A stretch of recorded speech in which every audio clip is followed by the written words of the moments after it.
गुरु रूप साध संगत जी, अज पूर्णमासी का दिहाड़ा है। धन धन साहिब श्री गुरु नानक देव सच्चे पातशाह महाराज जी का पूर्णमासी का दिहाड़ा जानी महाराज जी का अवतार दिहाड़ा है। सच्चे पातशाह महाराज जी जन्म मरण दोहमा नाही, जन पर उपकारी आए।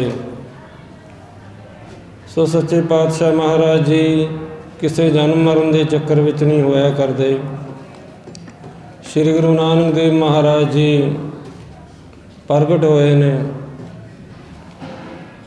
सो महाराज जी अज दे दिहाड़े कतक की पूर्णमासी नूं महाराज जी ने प्रगट हो के मेहता कल्याण दास जी के घर विखे राए भोए की तलवंडी विखे, जिसनों अजकल के ननकाना साहिब आख्या जाता है, सतगुर महाराज जी का उस स्थान के पर प्रकाश होया। सो समूह साध संगतां नूं सतगुर नानक देव महाराज जी के प्रकाश दिहाड़े दियां बहुत बहुत बधाइयां भाई। आओ भाई आपां सतगुरु नानक देव महाराज जी ने सानूं की सिक्ख्यावां दित्तियां ने, महाराज जी जीवन दे विचों आपां कुछ विचारां साझियां करनियां हन। सो सारियां संगतां भाई गज वज के आखो जी, सतनाम श्री वाहिगुरु साहिब जी, सतनाम श्री वाहिगुरु साहिब जी।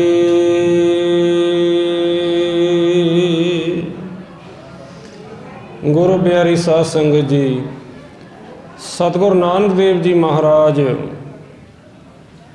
कलयुग के अवतार ने। सो गुरु प्रथा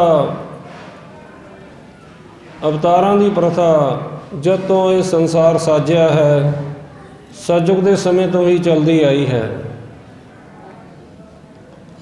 लेकिन होया कि समा अगे बीतता गया, कलयुग का समा आया।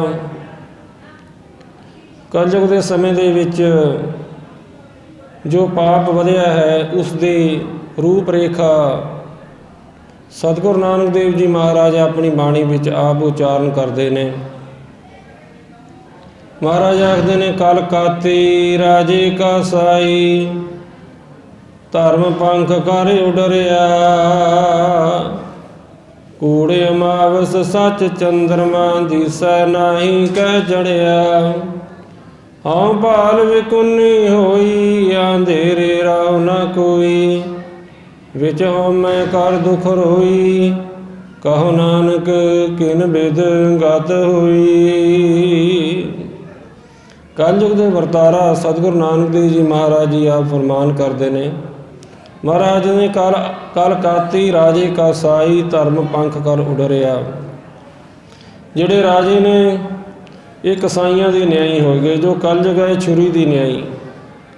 कल काती राजे का साई, धर्म पंख कर उडरिया। जिहड़ा धर्म है ये पैर ला के उड़ गया, खंभ ला के जानी उड़ गया। सो महाराज जी आखते ने बाणी विच कि सतयुग दे विच धर्म के चार पैर सन। सतयुग धर्म पैर है चार। अगे त्रेता युग आया। महाराज जी आखते ने त्रेते एक कल कीनी दूर, एक कला दूर हो गई, यानी तीन पैरों के उपर धर्म खलोता है। महाराज अगे आखते ने द्वापर दुबदा अद्धी होई। द्वापर दे विच दो पैरों पर धर्म रह गया। कलयुग दा जो है समा, इस विच महाराज जी आखते ने कि एक पैर के उपर धर्म है। सो वो भी पैर हुण डामाडोल होंदा जा रहा है, क्योंकि पाप वध गए धरती के उपर। सो जानी कलयुग दे विच धरती एक पैर के सहारे ते खड़ी है। सो इस तरह करके जो धर्म है एक पैर के सहारे ते खड़ा है। सो इस तरह करके जानी धरती डामाडोल हो रही है। आख्या जाता है कि धरती जिहड़ी है ये धौल बलद के उपर खड़ी है। महाराज ने आख्या कि धौल बलद के उपर नहीं, ये धर्म के सहारे के उपर खड़ी है। जे कोई आखे कि तौले बलद के सहारे ते खड़ी है, नंदी बलद के सहारे ते खड़ी है, तो महाराज जी आखते ने धरती होर परै होर होर, तिस ते भार तलै कवन जोर। तो वो जिहड़ा बलद है फिर वो किस दे सहारे ते खड़ा है? तो फिर ब्राह्मणों ने आख्या कि वह एक होर धरती है वो सहारे ते खड़ा। फिर जी वो होर धरती है तो फिर वो किस दे सहारे ते खड़ी है? वो बलद के सहारे ते खड़ी है। फिर अगे होर महाराज कहते तो होर अगे काम चली जाऊगा। महाराज ने आख्या फिर अखीर च दसो किस दे सहारे खड़ी है? फिर उन्होंने आख्या कि धर्म के सहारे ते ही खड़ी है। महाराज कहते आही तो गल असीं तुहानूं समझा रहे हैं कि धरती नूं खोद के देखो, कोई बलद के सहारे ते कोई खड़ी है धरती? बिल्कुल नहीं तुहानूं लभेगी जी। यानी धर्म के सहारे ते धरती खड़ी है। धौल धर्म दया का पूत, संतोख थाप रखिया जनसूत। धरती यानी धर्म के सहारे ते खड़ी है। तो धर्म पंख कर उड़ रहा, खंभ ला के जिहड़ा धर्म है उड़ गया, क्योंकि पाप वरत गया सारे पासे। धर्म पंख कर उड़ रहा, कूड़ अमावस सच चंद्रमा दिसै नहीं कह चढ़िया। कूड़ की अमावस हो गई, यानी झूठ का वरतारा हो गया, काली रात आ गई। सच का जो चंद्रमा है दिखाई नहीं दे रहा। कूड़ अमावस सच चंद्रमा दिसै नहीं कह चढ़िया। हों भाल विकुन्नी होई, अंधेरे राह ना कोई। हुण अन्ना है मनुख, नेरा पिया होया है, सो राह नहीं कोई लभ रहा। राह देण वास्ते कौन ने? ब्राह्मण ने जां फिर मौलवी ने। वो भी आपस में खह के मरते ने, पर राह नहीं दिखा रहे। जिहड़ी तत्त वस्तु की गल है वो पिछे रह जाती है। महाराज जी आखते ने कि इस तरह नहीं चलेगा। महाराज आखते ने कि हों पाल विकुन्नी होई, अंधेरे राह ना कोई। विच हौमै कर दुख रोई, कहो नानक किन विदगत होई। हौमै दे नाल सारे भरे हुए ने। उपदेश दे रहे ने ब्राह्मण, उपदेश दे रहे ने मौलवी, पर हौमै दे असर के अधीन ने। आप हनेरे विच फिरदे ने, लोकां नूं उपदेश दिंदे फिरदे ने। सो उन्हां द्वारा इसे करके पार उतारा नहीं हो रहा सी, यानी पाप वध गया। जिन्हां दे आसरे धर्म की डोर छड्डी हुई हुंदी है, प्रचारकों के आसरे हुंदी है। सो प्रचारकों का जीवन निगरिया होया है। सो महाराज जी आखते ने कि ये जिहड़े धर्म के लोग सन, खै मरदे बामण मौलाने, ये खह खा के आपस में मर रहे हैं। जानी कोई धर्म का रस्ता नहीं कोई दिखा रहे। सो ऐसी जानी हालत है धरती की, धर्म की ऐसी हालत दुर्दशा हो गई। सो जदों धरती ने फिर पुकार की, कलमल होई मेदनी अरदास करे लिवलाए। सच्चे सुनिया कन दे तीरक देवै सहज सुभाए। सो सच्चे अकाल पुरख वाहिगुरू ने जदों धरती की इस तरह करके पुकार सुनी कि पहला अवतार पीर पैगंबर अवली आउंदे रहे ने, पर मेरा भार नहीं उतरिया। हे अकाल पुरख वाहिगुरू जी, आप जी कृपा करो, आप जी कृपा करके मेरे तो पापों का भार उतारो, मैनू हल्का करो, धर्म का आके प्रचार करो। अकाल पुरख वाहिगुरू अगे बेनतियां अरदासां करते हैं। उधर मैं तो कल्याण दास जी, मैं तो कालू जी, माता तृप्ता जी ते सतगुरु नानक देव महाराज जी दे दादा जी दादी जी, यानी वो भी अरदासां बेनतियां करते हैं कि अकाल पुरख वाहिगुरू साडे नगर विखे, साडे घर विखे आवे, अवतार धारण करके आवे। सो धरती ने जदों पुकार करी, पुकार अकाल पुरख वाहिगुरू ने जदों सुन लई, तां फिर सतगुरु नानक देव महाराज जी ने अवतार धारण किया। सो जो अवतार जिस तरह धारण किया है, उस वास्ते भाई साहब भाई गुरदास जी अपनी वार दे विच, पहली वार दे विच ही उस चीज़ नूं जाने बयान करके दस रहे ने कि इस तरह करके अवतार धारण किया है। सुनी पुकार दातार प्रभ, गुरु नानक जग माए पठाया। जदों पुकार सुनी गई धर्म की धरती की, तां श्री गुरु नानक देव जी महाराज जी जगत उपर आए। सुनी पुकार दातार प्रभ गुरु नानक जग माए पठाया। चरण धोए रह रास कर चरणामृत सिखां पी लाया। पार ब्रह्म पूरन ब्रह्म कल युग अंदर एक दिखाया। चारे पैर धर्म दे चार वर्ण एक वर्ण कराया। राणा रंग बराबरी पैरी पवना जग वरताया। उल्टा खेल ब्रह्म दा पैरां उपर सीस निभाया। कल युग बाबे तारिया सतनाम पढ़ मंत्र सुनाया। कल तारण गुरु नानक आया। सो भाई साहब भाई गुरदास जी इस तरह श्री गुरु नानक देव महाराज जी दे किस तरह अवतार होए ने वो दसते ने कि महाराज जी ने आके इत्थे की कुछ किया है। महाराज ने देखो पहला ना चरण पहल दी जाया करती सी। ये 10वें पातशाह महाराज जी ने खंडे बाटे की पहल की रीत चलाई है। सो गुरु नानक साहब महाराज जी तो लैके पहला जानी चरण पहल दी जाया करती। चरण धोए रह रास कर चरणामृत सिखां पी लाया।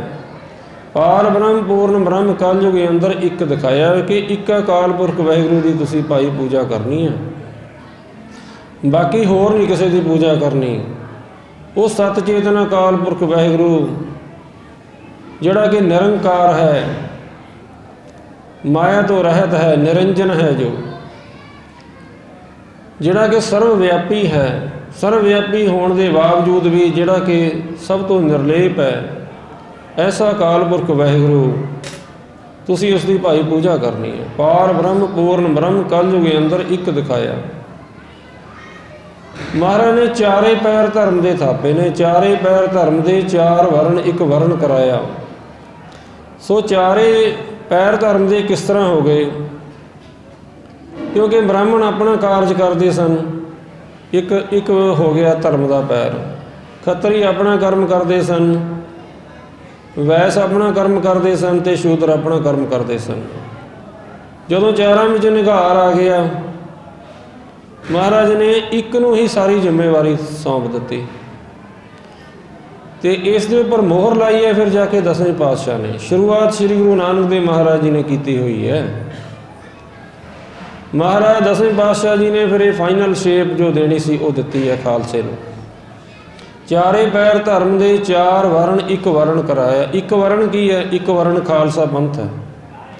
सो खालसे दे विच ये चारे गुण आ जाते हैं। चारे पैर धर्म दे परपक्क कराए महाराज ने कि जदों मेरा खालसा, जदों मेरा सिख गुरबाणी पढ़दा है, नाम जपदा है, अमृत वेले उठदा सिमरन करदा है, उस समय मेरा सिख ब्राह्मण है, मेरा सिख शस्त्रधारी भी है। इसनूं किसी खत्तरी की उड़ीक करन दी लोड़ नहीं, इसनूं किसी ब्राह्मण की उड़ीक करन दी लोड़ नहीं। खालसा अपने आप ही ब्राह्मण है, खालसा अपने आप ही खत्तरी है। सो शस्त्रधारी है मेरा खालसा, इसनूं किसी की मदद मंगण की लोड़ नहीं, आप अपना मसला ये आप हल करेगा। सो महाराज ने खत्तरी का गुण भी खालसे नूं दे दिता।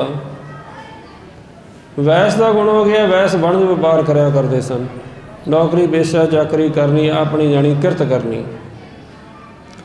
सो किरत करन दा जिहड़ा गुण है, महाराज कहते वेला बह के ना खा, मंग के ना तू खा, अपनी किरत कर, किरत करके अपना जानी तू गुजारा कर। सो ये वैस का गुण सी, ये भी सिखां दे विच पाया सतगुरां ने। फिर सिख सेवा भी करता है। ਉਹੀ सिख ਜਿਹੜਾ भाई पिंदरपाल सिंह जी देखो ये कथा भी करते हैं, पर हरमंदर साहब ये झूठे भांडे भी मांगते हैं। झूठे भांडे मांजना ਜਾਂ फिर जोड़ियां की सेवा करनी ये शूद्रां का कारज सी। सो खालसे विच ये भी गुण है।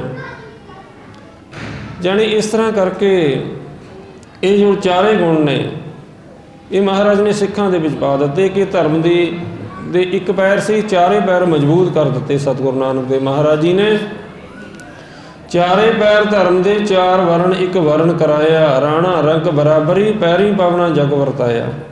सो भावें राजा होवे, भावें कोई रंग होवे, गरीब होवे, सो सारे ही एक स्थान के उपर बैठते हैं। संगत के विच भावें कोई राजा आ जाए, भावें कोई भिखारी होवे, ਇਹ ਨਹੀਂ ਕਿ ਉਸ ਵਾਸਤੇ ਵੱਖਰੀ ਕੁਰਸੀ ਲੱਗੇਗੀ, ਵੱਖਰਾ ਉੱਚਾ ਹੋ ਕੇ ਬੈਠੇਗਾ। ਇਉਂ ਬਾਤ ਨਹੀਂ, ਸੰਗਤ ਵਿੱਚ ਸਾਰੇ ਬਰਾਬਰ ਨੇ। ਰਾਣਾ ਰੰਗ ਬਰਾਬਰੀ ਪੈਰੀ ਪਵਣਾ ਜਗ ਵਰਤਾਇਆ, ਉਲਟਾ ਖੇਲ ਪਰਮ ਦਾ ਪੈਰਾਂ ਉੱਪਰ ਸੀਸ ਨਿਵਾਇਆ। ਕਲਯੁਗ ਬਾਬੇ ਤਾਰਿਆ, ਸਤਨਾਮ ਪੜ੍ਹ ਮੰਤਰ ਸੁਣਾਇਆ। ਸੋ ਵਾਹਿਗੁਰੂ ਗੁਰਮੰਤਰ ਸੁਣਾਇਆ ਸਤਿਗੁਰੂ ਨਾਨਕ ਦੇਵ ਮਹਾਰਾਜ ਜੀ ਨੇ। ਵੇਦ ਕਤੇਵ ਅਗੋਚਰਾ, ਵਾਹਿਗੁਰੂ ਗੁਰਮੰਤਰ ਸੁਣਾਇਆ। ਸੋ ਜਿਹੜਾ ਵੇਦਾਂ ਤੇ ਕਿਤਾਬਾਂ ਤੋਂ ਅਗੋਚਰ ਹੈ, ਬਾਹਰੀ ਹੈ, ਇਹਨਾਂ ਦੀ ਪਕੜ ਵਿੱਚ ਨਹੀਂ ਆਉਂਦਾ, ਐਸਾ ਵਾਹਿਗੁਰੂ ਗੁਰਮੰਤਰ ਸ੍ਰੀ ਗੁਰੂ ਨਾਨਕ ਦੇਵ ਮਹਾਰਾਜ ਜੀ ਨੇ ਦਿੱਤਾ ਹੈ ਸਾਨੂੰ। ਸੋ ਸਤਨਾਮ ਪੜ੍ਹ ਮੰਤਰ ਸੁਣਾਇਆ, ਕਲ ਤਾਰਨ ਗੁਰੂ ਨਾਨਕ ਆਇਆ। ਗੁਰੂ ਨਾਨਕ ਦੇਵ ਜੀ ਮਹਾਰਾਜ ਕਲਯੁਗ ਦੇ ਸਮੇਂ ਨੂੰ, ਕਲਯੁਗ ਦੇ ਜੀਵਾਂ ਨੂੰ, ਲੋਕਾਂ ਨੂੰ ਜਾਣੀ ਤਾਰਨ ਵਾਸਤੇ ਸਤਿਗੁਰੂ ਨਾਨਕ ਦੇਵ ਜੀ ਮਹਾਰਾਜ ਆਏ ਨੇ। ਸੋ ਮਹਾਰਾਜ ਜੀ ਨੇ ਆਪਣਾ ਜੋ ਅਵਤਾਰ ਧਾਰਨ ਕੀਤਾ ਹੈ ਰਾਏ ਭੋਏ ਦੀ ਤਲਵੰਡੀ ਵਿਖੇ, ਸਭ ਤੋਂ ਪਹਿਲਾਂ ਮਹਾਰਾਜ ਨੇ ਨਿਹਾਲ ਕੀਤਾ ਦੌਲਤਾਂ ਦਾਈ ਨੂੰ। ਦੌਲਤਾਂ ਦਾਈ ਦੇਖਦੀ ਹੈ, ਬੜੀ ਅਸਚਰਜ ਹੁੰਦੀ ਹੈ। ਸਤਿਗੁਰੂ ਨਾਨਕ ਦੇਵ ਮਹਾਰਾਜ ਜੀ ਦਾ ਅਵਤਾਰ ਹੁੰਦਾ ਹੈ ਤਾਂ ਉੱਥੇ ਅਲੌਕਿਕ ਪ੍ਰਕਾਸ਼ ਹੋ ਜਾਂਦਾ ਹੈ। 8 ਦੀਵੇ ਜੋ ਜਗਾਏ ਹੋਏ ਸਨ, ਉਹਨਾਂ ਦੀ ਰੋਸ਼ਨੀ ਮੱਧਮ ਪੈ ਜਾਂਦੀ ਹੈ, ਕਿਉਂਕਿ ਜਿਉਂ ਕਰ ਸੂਰਜ ਨਿਕਲਿਆ ਤਾਰੇ ਛਪੇ ਅੰਧੇਰ ਪਲੋਆ। ਸਤਿਗੁਰੂ ਨਾਨਕ ਦੇਵ ਜੀ ਮਹਾਰਾਜ ਸੂਰਜ ਸਮਾਨ ਨੇ। ਇੱਕ ਉਪਮਾ ਦਿੱਤੀ ਜਾਂਦੀ ਹੈ, ਮਹਾਰਾਜ ਤਾਂ ਕਰੋੜਾਂ ਸੂਰਜਾਂ ਤੋਂ ਵੀ ਉੱਪਰ ਨੇ। ਸੋ ਇੱਕ ਅਲੰਕਾਰ ਬੰਨਣਾ ਪੈਂਦਾ ਉਪਮਾ ਦੇਣ ਵਾਸਤੇ, ਪਰ ਮਹਾਰਾਜ ਸੂਰਜਾਂ ਤੋਂ ਵੀ ਉੱਪਰ ਨੇ। ਸੂਰਜ ਦੀ ਰੋਸ਼ਨੀ ਕੁਛ ਵੀ ਨਹੀਂ। ਜੋ ਗੁਰੂ ਨਾਨਕ ਸਾਹਿਬ ਮਹਾਰਾਜ ਦਾ ਪ੍ਰਕਾਸ਼ ਹੈ, ਉਹ ਤਾਂ ਸੂਰਜਾਂ ਨੂੰ ਵੀ ਪ੍ਰਕਾਸ਼ ਦੇਣ ਵਾਲੇ ਨੇ ਗੁਰੂ ਨਾਨਕ ਦੇਵ ਜੀ ਮਹਾਰਾਜ। ਸੋ ਸਤਿਗੁਰੂ ਨਾਨਕ ਦੇਵ ਮਹਾਰਾਜ ਜੀ ਦੇ ਪ੍ਰਕਾਸ਼ ਹੋਣ 'ਤੇ ਰੋਸ਼ਨੀ ਹੋ ਗਈ, ਅਲੌਕਿਕ ਪ੍ਰਕਾਸ਼ ਹੋ ਗਿਆ, ਅਗੰਮੀ ਜਾਣੀ ਪ੍ਰਕਾਸ਼ ਹੋ ਗਿਆ। ਸੋ ਦੌਲਤਾਂ ਦਾ ਹੀ ਦੇਖਦੀ ਹੈ ਕਿ ਐਸਾ ਅਸਚਰਜ ਬਾਲਕ ਮੈਂ ਕਦੇ ਨਹੀਂ ਦੇਖਿਆ ਹੈ। ਇਹ ਕਿਸ ਤਰ੍ਹਾਂ ਦਾ ਬਾਲਕ ਮੇਰੇ ਹੱਥੋਂ ਜਨਮ ਲਿਆ ਜਿਸ ਬਾਲਕ ਨੇ। ਸੋ ਕੀ ਦੇਖਦੀ ਹੈ ਕਿ ਇਹ ਹੱਸਦਾ ਹੈ, ਰੋਂਦਾ ਨਹੀਂ ਹੈ। ਇਹ ਕੋਈ ਰੋ ਨਹੀਂ ਰਿਹਾ, ਇਹ ਤਾਂ ਇਸ ਤਰ੍ਹਾਂ ਜਿਵੇਂ ਇੱਕ ਖੇਡ ਕਰ ਰਿਹਾ, ਖੇਡਾਂ ਕਰ ਰਿਹਾ ਹੈ, ਔਰ ਜੀ ਕਰਦਾ ਜੀ ਭਰ ਕੇ ਇਸ ਵੱਲ ਦੇਖਿਓ ਜਾਵਾਂ, ਦੇਖਿਓ ਜਾਵਾਂ।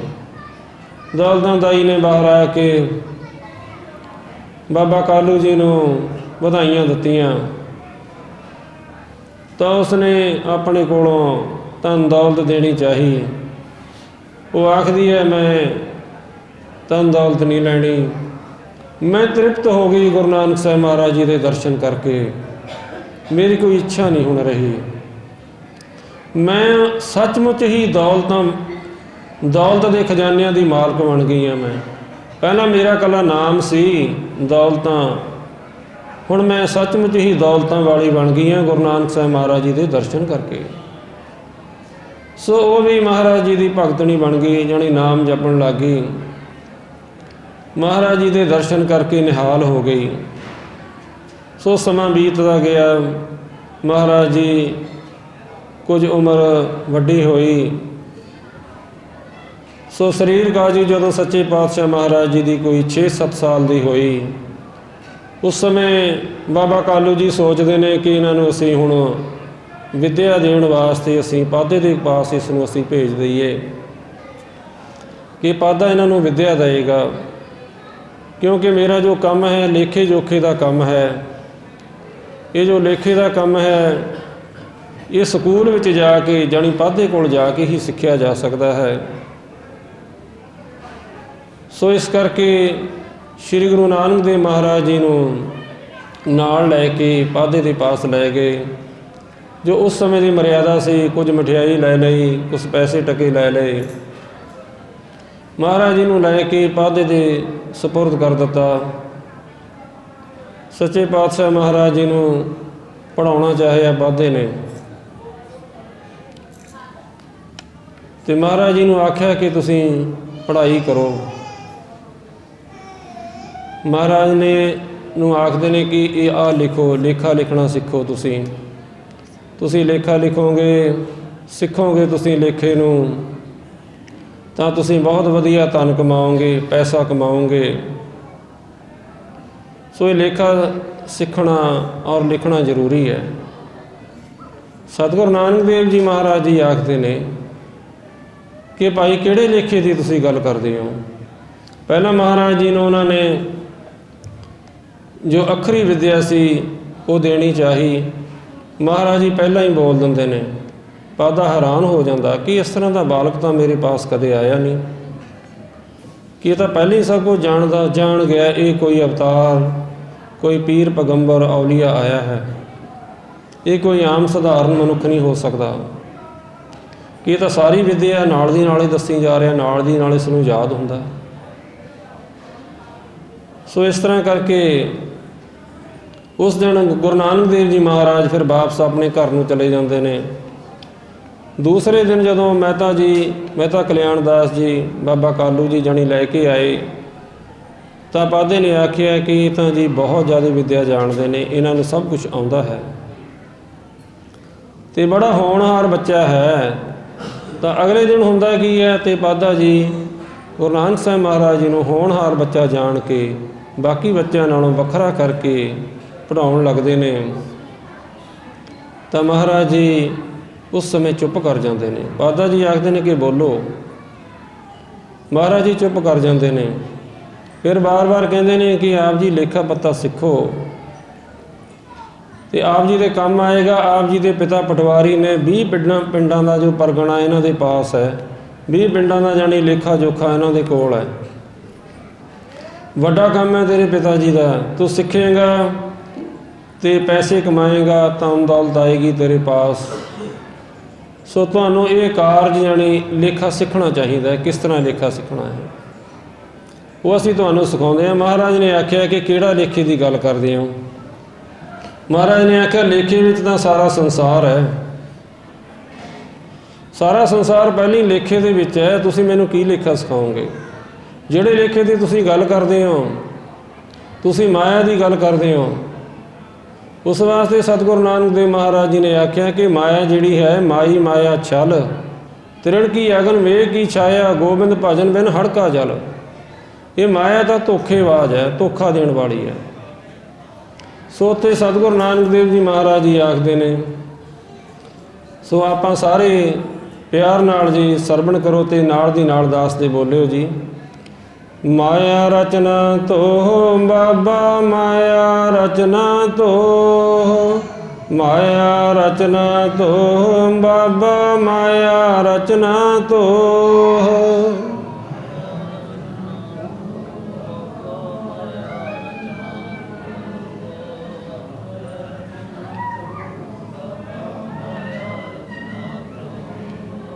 ਮਾਇਆ ਰਚਨਾ ਤੋਹ ਬਾਬਾ, ਮਾਇਆ ਰਚਨਾ ਤੋਹ, ਮਾਇਆ ਰਚਨਾ ਤੋਹ ਬਾਬਾ, ਮਾਇਆ ਰਚਨਾ ਤੋਹ।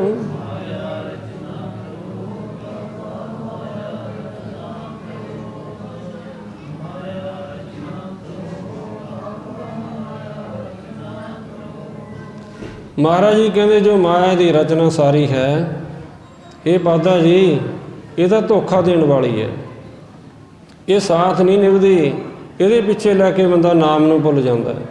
ਤੁਸੀਂ ਲੇਖੇ ਦੀ ਗੱਲ ਕਰਦੇ ਹੋ, ਲੇਖੇ ਦੇ ਵਿੱਚ ਤਾਂ ਅਸੀਂ ਸਾਰਾ ਕੁਝ ਸੁਣਦੇ ਹਾਂ, ਬੋਲਦੇ ਹਾਂ, ਦੇਖਦੇ ਹਾਂ, ਕੁਝ ਵੀ ਅਸੀਂ ਕਰਦੇ ਹਾਂ, ਸਾਹ ਲੈਂਦੇ ਹਾਂ, ਇਹ ਸਾਰਾ ਕੁਝ ਲੇਖੇ ਦੇ ਵਿੱਚ ਹੈ। ਸੋ ਸਤਿਗੁਰੂ ਨਾਨਕ ਦੇਵ ਜੀ ਮਹਾਰਾਜ ਜੀ ਫਰਮਾਨ ਕਰਦੇ ਨੇ, ਲੇਖੈ ਬੋਲਣ ਬੋਲਣਾ, ਲੇਖੈ ਖਾਣਾ ਖਾਓ। ਇਹ ਮਨੁੱਖ ਲੇਖੇ ਦੇ ਵਿੱਚ ਹੀ ਬੋਲਦਾ ਹੈ। ਜੋ ਅਸੀਂ ਬੋਲਦੇ ਹਾਂ ਇਹ ਵੀ ਲੇਖੇ ਦੇ ਵਿੱਚ ਲਿਖਿਆ ਜਾਂਦਾ ਹੈ। ਲੇਖੇ ਦੇ ਵਿੱਚ ਹੀ ਕੋਈ ਖਾਣਾ ਅਸੀਂ ਜੋ ਵੀ ਖਾ ਰਹੇ ਹਾਂ, ਇਹ ਵੀ ਲੇਖੇ ਦੇ ਵਿੱਚ ਹੈ। ਸਭ ਕੁਝ ਜਾਣੀ ਲੇਖੇ ਦੇ ਵਿੱਚ ਹੋ ਰਿਹਾ। ਲੇਖੈ ਵਾਟ ਚਲਾਈਆ, ਲੇਖੈ ਸੁਣ ਵੇਖਾਓ। ਅਸੀਂ ਰਸਤੇ 'ਚ ਜਾ ਰਹੇ ਹਾਂ, ਅਸੀਂ ਇੱਕ ਕਦਮ ਚੱਲ ਰਹੇ ਹਾਂ। ਮਹਾਰਾਜ ਕਹਿੰਦੇ ਇਹ ਵੀ ਲੇਖੇ ਦੇ ਵਿੱਚ ਹੈ, ਲਿਖਿਆ ਜਾਂਦਾ ਤੇਰਾ ਤੂੰ ਕਿੱਥੇ ਕਦਮ ਚੱਲ ਕੇ ਜਾ ਰਿਹਾ। ਤੂੰ ਚੰਗੇ ਪਾਸੇ ਜਾ ਰਿਹਾ ਜਾਂ ਮਾੜੇ ਪਾਸੇ ਜਾ ਰਿਹਾ, ਤੂੰ ਸੰਗਤ ਵਿੱਚ ਜਾ ਰਿਹਾ ਜਾਂ ਤੂੰ ਕੁਸੰਗਤ ਵਿੱਚ ਜਾ ਰਿਹਾ, ਇਹ ਲਿਖਿਆ ਜਾਂਦਾ ਹੈ। ਤੂੰ ਕੀ ਸੁਣ ਰਿਹਾ? ਲੇਖਿਆ ਸੁਣ ਵੇਖਾਓ। ਕੀ ਤੂੰ ਸੁਣ ਰਿਹਾ ਹੈ? ਤੂੰ ਚੰਗੀਆਂ ਚੀਜ਼ਾਂ ਸੁਣ ਰਿਹਾ ਜਾਂ ਤੂੰ ਮਾੜੀਆਂ ਚੀਜ਼ਾਂ ਸੁਣ ਰਿਹਾ? ਇਹ ਪਾਦਾ ਜੀ ਇਹ ਸਭ ਕੁਛ ਲੇਖੇ ਦੇ ਵਿੱਚ ਹੈ। ਲੇਖਿਆ ਸੁਣ ਵੇਖਾਓ। ਵੇਖ ਕਿ ਤੂੰ ਕੀ ਰਿਹਾ ਹੈ? ਤੂੰ ਚੰਗਾ ਵੇਖਦਾ ਜਾਂ ਮਾੜਾ ਦੇਖਦਾ? ਤੂੰ ਸੰਗਤ ਦੇ ਦਰਸ਼ਨ ਕਰਦਾ ਜਾਂ ਤੂੰ ਸੰਗਤ ਵਾਲਿਆਂ ਕੋਲ ਜਾ ਕੇ ਬੈਠਦਾ? ਮਹਾਰਾਜ ਆਖਦੇ ਨੇ ਲੇਖੈ ਸਹਾ ਲਵਾਈ ਹੈ, ਪੜ੍ਹੇ ਕੇ ਪੁੱਛਣ ਜਾਓ। ਜਿਹੜੇ ਅਸੀਂ ਸਾਹ ਲੈਂਦੇ ਹਾਂ ਇਹ ਵੀ ਲੇਖੇ ਦੇ ਵਿੱਚ ਨੇ। ਕਿਤਨੇ ਸਾਹ ਅਸੀਂ ਲੈਣੇ ਨੇ। ਮਹਾਰਾਜ ਕਹਿੰਦੇ ਮਨ ਘਾਲੇ ਸਭ ਦਿਵਸ ਸਾਸ, ਨਹਿ ਬੜਨ ਘਟਨ ਤਿਲਸਾਰ, ਜੀਵਨ ਲੋਰੈ ਭਰਮ ਮੋਹ, ਨਾਨਕ ਤੇਉ ਗਵਾਰ। ਅਸੀਂ ਜਦੋਂ ਸਾਡਾ ਇਹ ਰਚਨਾ ਹੋਈ ਆ ਸਾਡੇ ਸਰੀਰ ਦੀ, ਇਸ ਵਿੱਚ ਕਿਤਨੇ ਕੁ ਅਸੀਂ ਸਾਹ ਲੈਣੇ ਨੇ, ਕਿਤਨੇ ਕੁ ਦਿਨ ਅਸੀਂ ਜੀਣਾ ਹੈ। ਮਹਾਰਾਜ ਕਹਿੰਦੇ ਸਾਰਾ ਕੁਝ ਲੇਖੇ ਦੇ ਵਿੱਚ ਆ। ਇਹ ਲਿਖ ਕੇ ਪਾਏ ਹੋਏ ਨੇ ਤੇਰੇ ਅੰਦਰ ਕਿ ਤੂੰ ਇਤਨੇ ਸਾਹ ਲੈਣੇ ਨੇ। ਸੋ ਇਹ ਪੁੱਛਣ ਦੀ ਗੱਲ ਨਹੀਂ ਕਿਸੇ ਨੂੰ ਹੈ। ਪੜ੍ਹ ਕੇ ਪੁੱਛਣ ਜਾਓ, ਕਿਹਨੂੰ ਜਾ ਕੇ ਅਸੀਂ ਪੁੱਛੀਏ? ਇਹ ਸਭਨਾਂ ਨੂੰ ਪਤਾ। ਜੇ ਇਉਂ ਸਮਝ ਲਓ ਭਾਵੇਂ ਵਿਦਵਾਨਾਂ ਨੂੰ ਜਾ ਕੇ ਪੁੱਛ ਲਓ, ਉਹ ਵੀ ਇਹੀ ਗੱਲ ਕਹਿਣਗੇ ਕਿ ਸਭ ਕੁਝ ਲੇਖੇ ਦੇ ਵਿੱਚ ਹੈ। ਪਰਮੇਸ਼ਰ ਨੇ ਸਾਰਾ ਕੁਝ ਲੇਖੇ ਵਿੱਚ ਰੱਖਿਆ। ਯਾਨੀ ਲੇਖਾ ਤੇਰੇ ਕੋਲੋਂ ਮੰਗਿਆ ਜਾਏਗਾ, ਤੂੰ ਚੰਗੇ ਕਰਮ ਕਰਦਾ ਹੈ ਕਿ ਤੂੰ ਮਾੜੇ ਕਰਦਾ ਹੈ। ਚੰਗਿਆਂ ਦਾ ਚੰਗਾ ਫਲ ਮਿਲੇਗਾ, ਮਾੜਿਆਂ ਦਾ ਮਾੜਾ ਫਲ ਮਿਲੇਗਾ। ਇਸ ਕਰਕੇ ਇਹ ਬਾਬਾ ਜੀ, ਕਿਉਂਕਿ ਮਹਾਰਾਜ ਜੀ ਤੋਂ ਵੱਡੀ ਉਮਰ ਦੇ ਸਨ ਪਾਧਾ ਜੀ, ਉਹਨਾਂ ਨੂੰ ਬਾਬਾ ਜੀ ਕਹਿ ਕੇ ਬੁਲਾ ਰਹੇ ਨੇ। ਬਾਬਾ ਮਾਇਆ ਰਚਨਾ ਤੋ, ਇਹ ਜਿਹੜੀ ਮਾਇਆ ਦੀ ਰਚਨਾ ਹੈ ਇਹ ਧੋਖੇਬਾਜ਼ ਹੈ, ਇਹ ਧੋਖਾ ਦੇਣ ਵਾਲੀ ਹੈ। ਜਿਤਨੀ ਮਾਇਆ ਦੀ ਰਚਨਾ ਹੈ, ਅੰਧਾ ਨਾਮ ਵਿਸਾਰਿਆ ਨਾ ਤਿਸ ਇਹ ਨਾ ਉਹ। ਅੰਧਾ ਮਨੁੱਖ ਕੀ ਕਰਦਾ? ਨਾਮ ਨੂੰ ਛੱਡ ਕੇ ਹੋਰ ਕੰਮਾਂ ਵਿੱਚ ਲੱਗ ਜਾਂਦਾ। ਅੰਧਾ ਨਾਮ ਵਿਸਾਰਿਆ, ਜਦੋਂ ਨਾਮ ਨੂੰ ਵਿਸਾਰਤਾ ਭਾਵ ਕਿ ਮਾਇਆ ਵਿੱਚ ਲੱਗ ਗਿਆ, ਨਾ ਤਿਸ ਇਹ ਨਾ ਉਹ। ਜਿਹੜਾ ਇਹ ਲੋਕ ਹੈ ਉਹਦਾ ਇਹ ਵੀ ਬਰਬਾਦ ਹੋ ਜਾਂਦਾ ਅਤੇ ਪਰਲੋਕ ਵਿੱਚ ਵੀ ਉਸਦੀ ਕੋਈ ਢੋਈ ਨਹੀਂ ਲੈਂਦਾ। ਜਾਣੀ ਇੱਥੇ ਵੀ ਉਸਨੂੰ ਕੋਈ ਢੋਈ ਨਹੀਂ ਮਿਲਦੀ ਅਤੇ ਪਰਲੋਕ ਵਿੱਚ ਵੀ ਕੋਈ ਢੋਈ ਨਹੀਂ ਮਿਲਦੀ।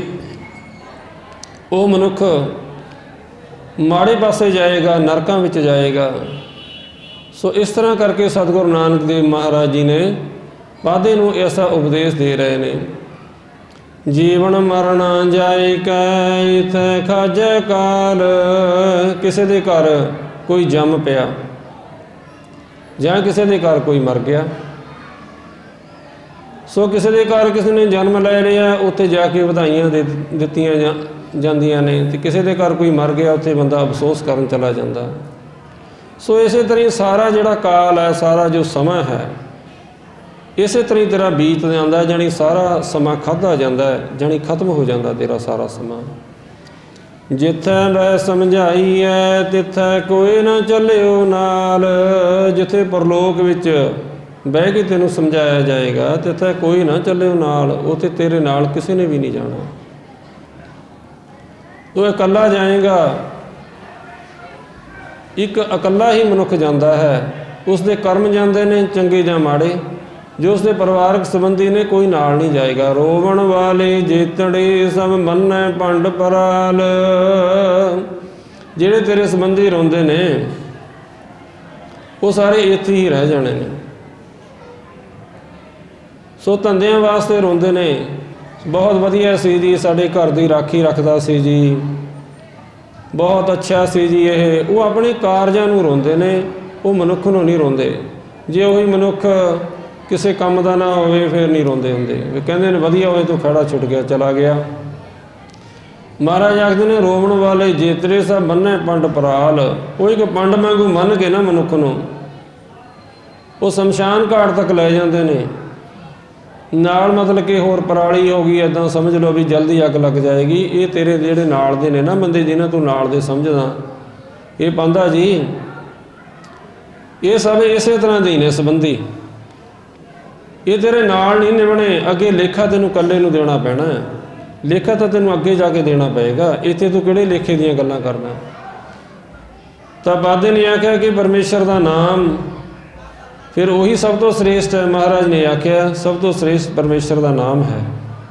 ਨਾਮ ਵੀ ਕੋਈ ਲੈਂਦਾ ਹੈ ਤਾਂ ਸਤਿਗੁਰੂ ਨਾਨਕ ਦੇਵ ਜੀ ਮਹਾਰਾਜ ਜੀ ਫਰਮਾਨ ਕਰਦੇ ਨੇ, ਸਭ ਕੋ ਆਖਿਆ ਬਹੁਤ ਬਹੁਤ, ਘਟ ਨ ਆਖੈ ਕੋਈ। ਕੀਮਤ ਕਨੈ ਨ ਪਾਈਆ, ਕਹਿਣ ਨ ਵੱਡਾ ਹੋਏ। ਸਾਚਾ ਸਾਹਿਬ ਏਕ ਤੂੰ, ਹੋਰ ਜੀਆਂ ਕੀਤੇ ਲੋ। ਬਹੁਤ ਬਹੁਤ ਨਾਮ ਵੀ ਜਪਦੇ ਨੇ ਭਾਈ, ਪਰਮੇਸ਼ਰ ਦੇ ਨਾਮ ਦੀ ਬੰਦਗੀ ਵੀ ਕਰਦੇ ਨੇ। ਤੇ ਕੋਈ ਘਟ ਨਾ ਆਖੇ ਕੋਈ। ਪਰਮੇਸ਼ਰ ਨੂੰ ਜੇ ਕੋਈ ਨਾਮ ਜਪਣ ਵਾਲਾ ਪ੍ਰਾਣੀ ਇਹੋ ਹੰਕਾਰ ਨਾ ਕਰੇ ਕਿ ਮੈਂ ਪਰਮੇਸ਼ਰ ਦਾ ਨਾਮ ਜਪਦਾ। ਪਰਮੇਸ਼ਰ ਕਿਉਂਕਿ ਵੱਡਾ ਵੱਡਾ ਕਹਿਣ ਨਾਲ ਕੋਈ ਵੱਡਾ ਨਹੀਂ ਹੋ ਜਾਣਾ। ਉਹ ਨਿੰਦਿਆ ਕਰਨ ਨਾਲ ਕੋਈ ਛੋਟਾ ਨਹੀਂ ਹੋ ਜਾਣਾ। ਪਰਮੇਸ਼ਰ ਨੇ ਉਸੇ ਤਰ੍ਹਾਂ ਹੀ ਰਹਿਣਾ। ਵੱਡਾ ਨਾ ਹੋਵੇ, ਘਾਟ ਨਾ ਜਾਏ। ਸੋ ਪਰਮੇਸ਼ਰ ਇੱਕ ਸਥਿਰ ਹੈ। ਸਭ ਕੋ ਆਖੈ ਬਹੁਤ ਬਹੁਤ, ਘਟ ਨਾ ਆਖੈ ਕੋਈ। ਕੀਮਤ ਕਹਿਣਾ ਨਾ ਪਾਈ ਹੈ, ਕਹਿਣ ਨਾ ਵੱਡਾ ਹੋਏ। ਸੋ ਉਸਦੀ ਕੀਮਤ ਨਹੀਂ ਪਾਈ ਜਾ ਸਕਦੀ। ਕਹਿਣ ਨਾਲ ਉਹ ਵੱਡਾ ਨਹੀਂ ਹੋਣਾ ਅਤੇ ਨਿੰਦਿਆ ਕਰਨ ਨਾਲ ਉਹਨੇ ਕੋਈ ਛੋਟਾ ਨਹੀਂ ਹੋ ਜਾਣਾ। ਸੱਚਾ ਸਾਹਿਬ ਆ ਸਾਰਿਆਂ ਦਾ। ਸਾਚਾ ਸਾਹਿਬ ਏਕ ਤੂੰ, ਹੋਰ ਜੀਆਂ ਕੀਤੇ ਲੋ। ਸੱਚਾ ਸਾਹਿਬ ਕੇਵਲ ਅਕਾਲ ਪੁਰਖ ਵਾਹਿਗੁਰੂ ਹੈ। ਸਾਰੇ ਜੀਵਾਂ ਨੂੰ ਪੈਦਾ ਕਰਨ ਵਾਲਾ ਹੈ। ਜਿਤਨੀ ਬਾਕੀ ਸਾਰੀ ਸ੍ਰਿਸ਼ਟੀ ਹੈ, ਇਹ ਸੱਚੀ ਨਹੀਂ ਹੈ, ਇਹ ਝੂਠੀ ਹੈ। ਕਿਉਂਕਿ ਇਸ ਦੇ ਵਿੱਚੋਂ ਪਰਮੇਸ਼ਰ ਦੀ ਜੋਤ ਨਿਕਲ ਜਾਂਦੀ ਹੈ। ਜਿਹੜਾ ਸੱਚ ਹੈ ਜਾਣੀ ਉਹ ਨਿਕਲ ਗਿਆ, ਤਾਂ ਇਸ ਨੂੰ ਅਸੀਂ ਮ੍ਰਿਤਕ ਦੇ ਜਾਣ ਕੇ ਫਿਰ ਅਸੀਂ ਉਸ ਦਾ ਸੰਸਕਾਰ ਕਰ ਦਿੰਦੇ ਹਾਂ। ਕੋਈ ਦਫਨਾ ਦਿੰਦਾ ਹੈ, ਕੋਈ ਅਗਨੀ ਦੁਆਰਾ ਸਾੜ ਦਿੰਦਾ ਹੈ, ਕੋਈ ਜਲ ਪ੍ਰਵਾਹ ਕਰ ਦਿੰਦਾ ਹੈ। ਲੇਕਿਨ ਸੱਚਾ ਇੱਕ ਅਕਾਲ ਪੁਰਖ ਵਾਹਿਗੁਰੂ ਦੀ ਜੋਤ ਹੈ, ਆਤਮਾ ਹੈ। ਆਤਮਾ ਨੂੰ ਬ੍ਰਹਮ ਕਰਕੇ ਨਹੀਂ ਜਾਣਿਆ, ਆਤਮਾ ਨੂੰ ਪਰਮੇਸ਼ਰ ਕਰਕੇ ਨਹੀਂ ਜਾਣਿਆ, ਉਸ ਨਾਲ ਤੋਂ ਆਪਣੇ ਮਨ ਦਾ ਸੰਬੰਧ ਨਹੀਂ ਜੋੜਿਆ। ਸੋ ਜੋ ਸੱਚਾ ਅਕਾਲ ਪੁਰਖ ਵਾਹਿਗੁਰੂ ਹੈ ਉਹੀ ਕੇਵਲ ਸੱਚਾ ਹੈ, ਬਾਕੀ ਸਭ ਕੁਝ ਝੂਠ ਹੈ। ਜੋ ਦੁਨੀਆ ਹੈ ਇਹ ਝੂਠੀ ਹੈ। ਸੋ ਸੱਚੀ ਕੇਵਲ ਇਸ ਕਰਕੇ ਹੈ ਜੀ ਉਸ ਦੇ ਵਿੱਚ ਜੋਤ ਹੈ। ਜੋਤ ਨਾਲ ਜੇ ਕੋਈ ਜੁੜਿਆ ਹੋਇਆ ਹੈ ਉਹ ਵੀ ਸੱਚਾ ਹੋ ਜਾਂਦਾ ਹੈ।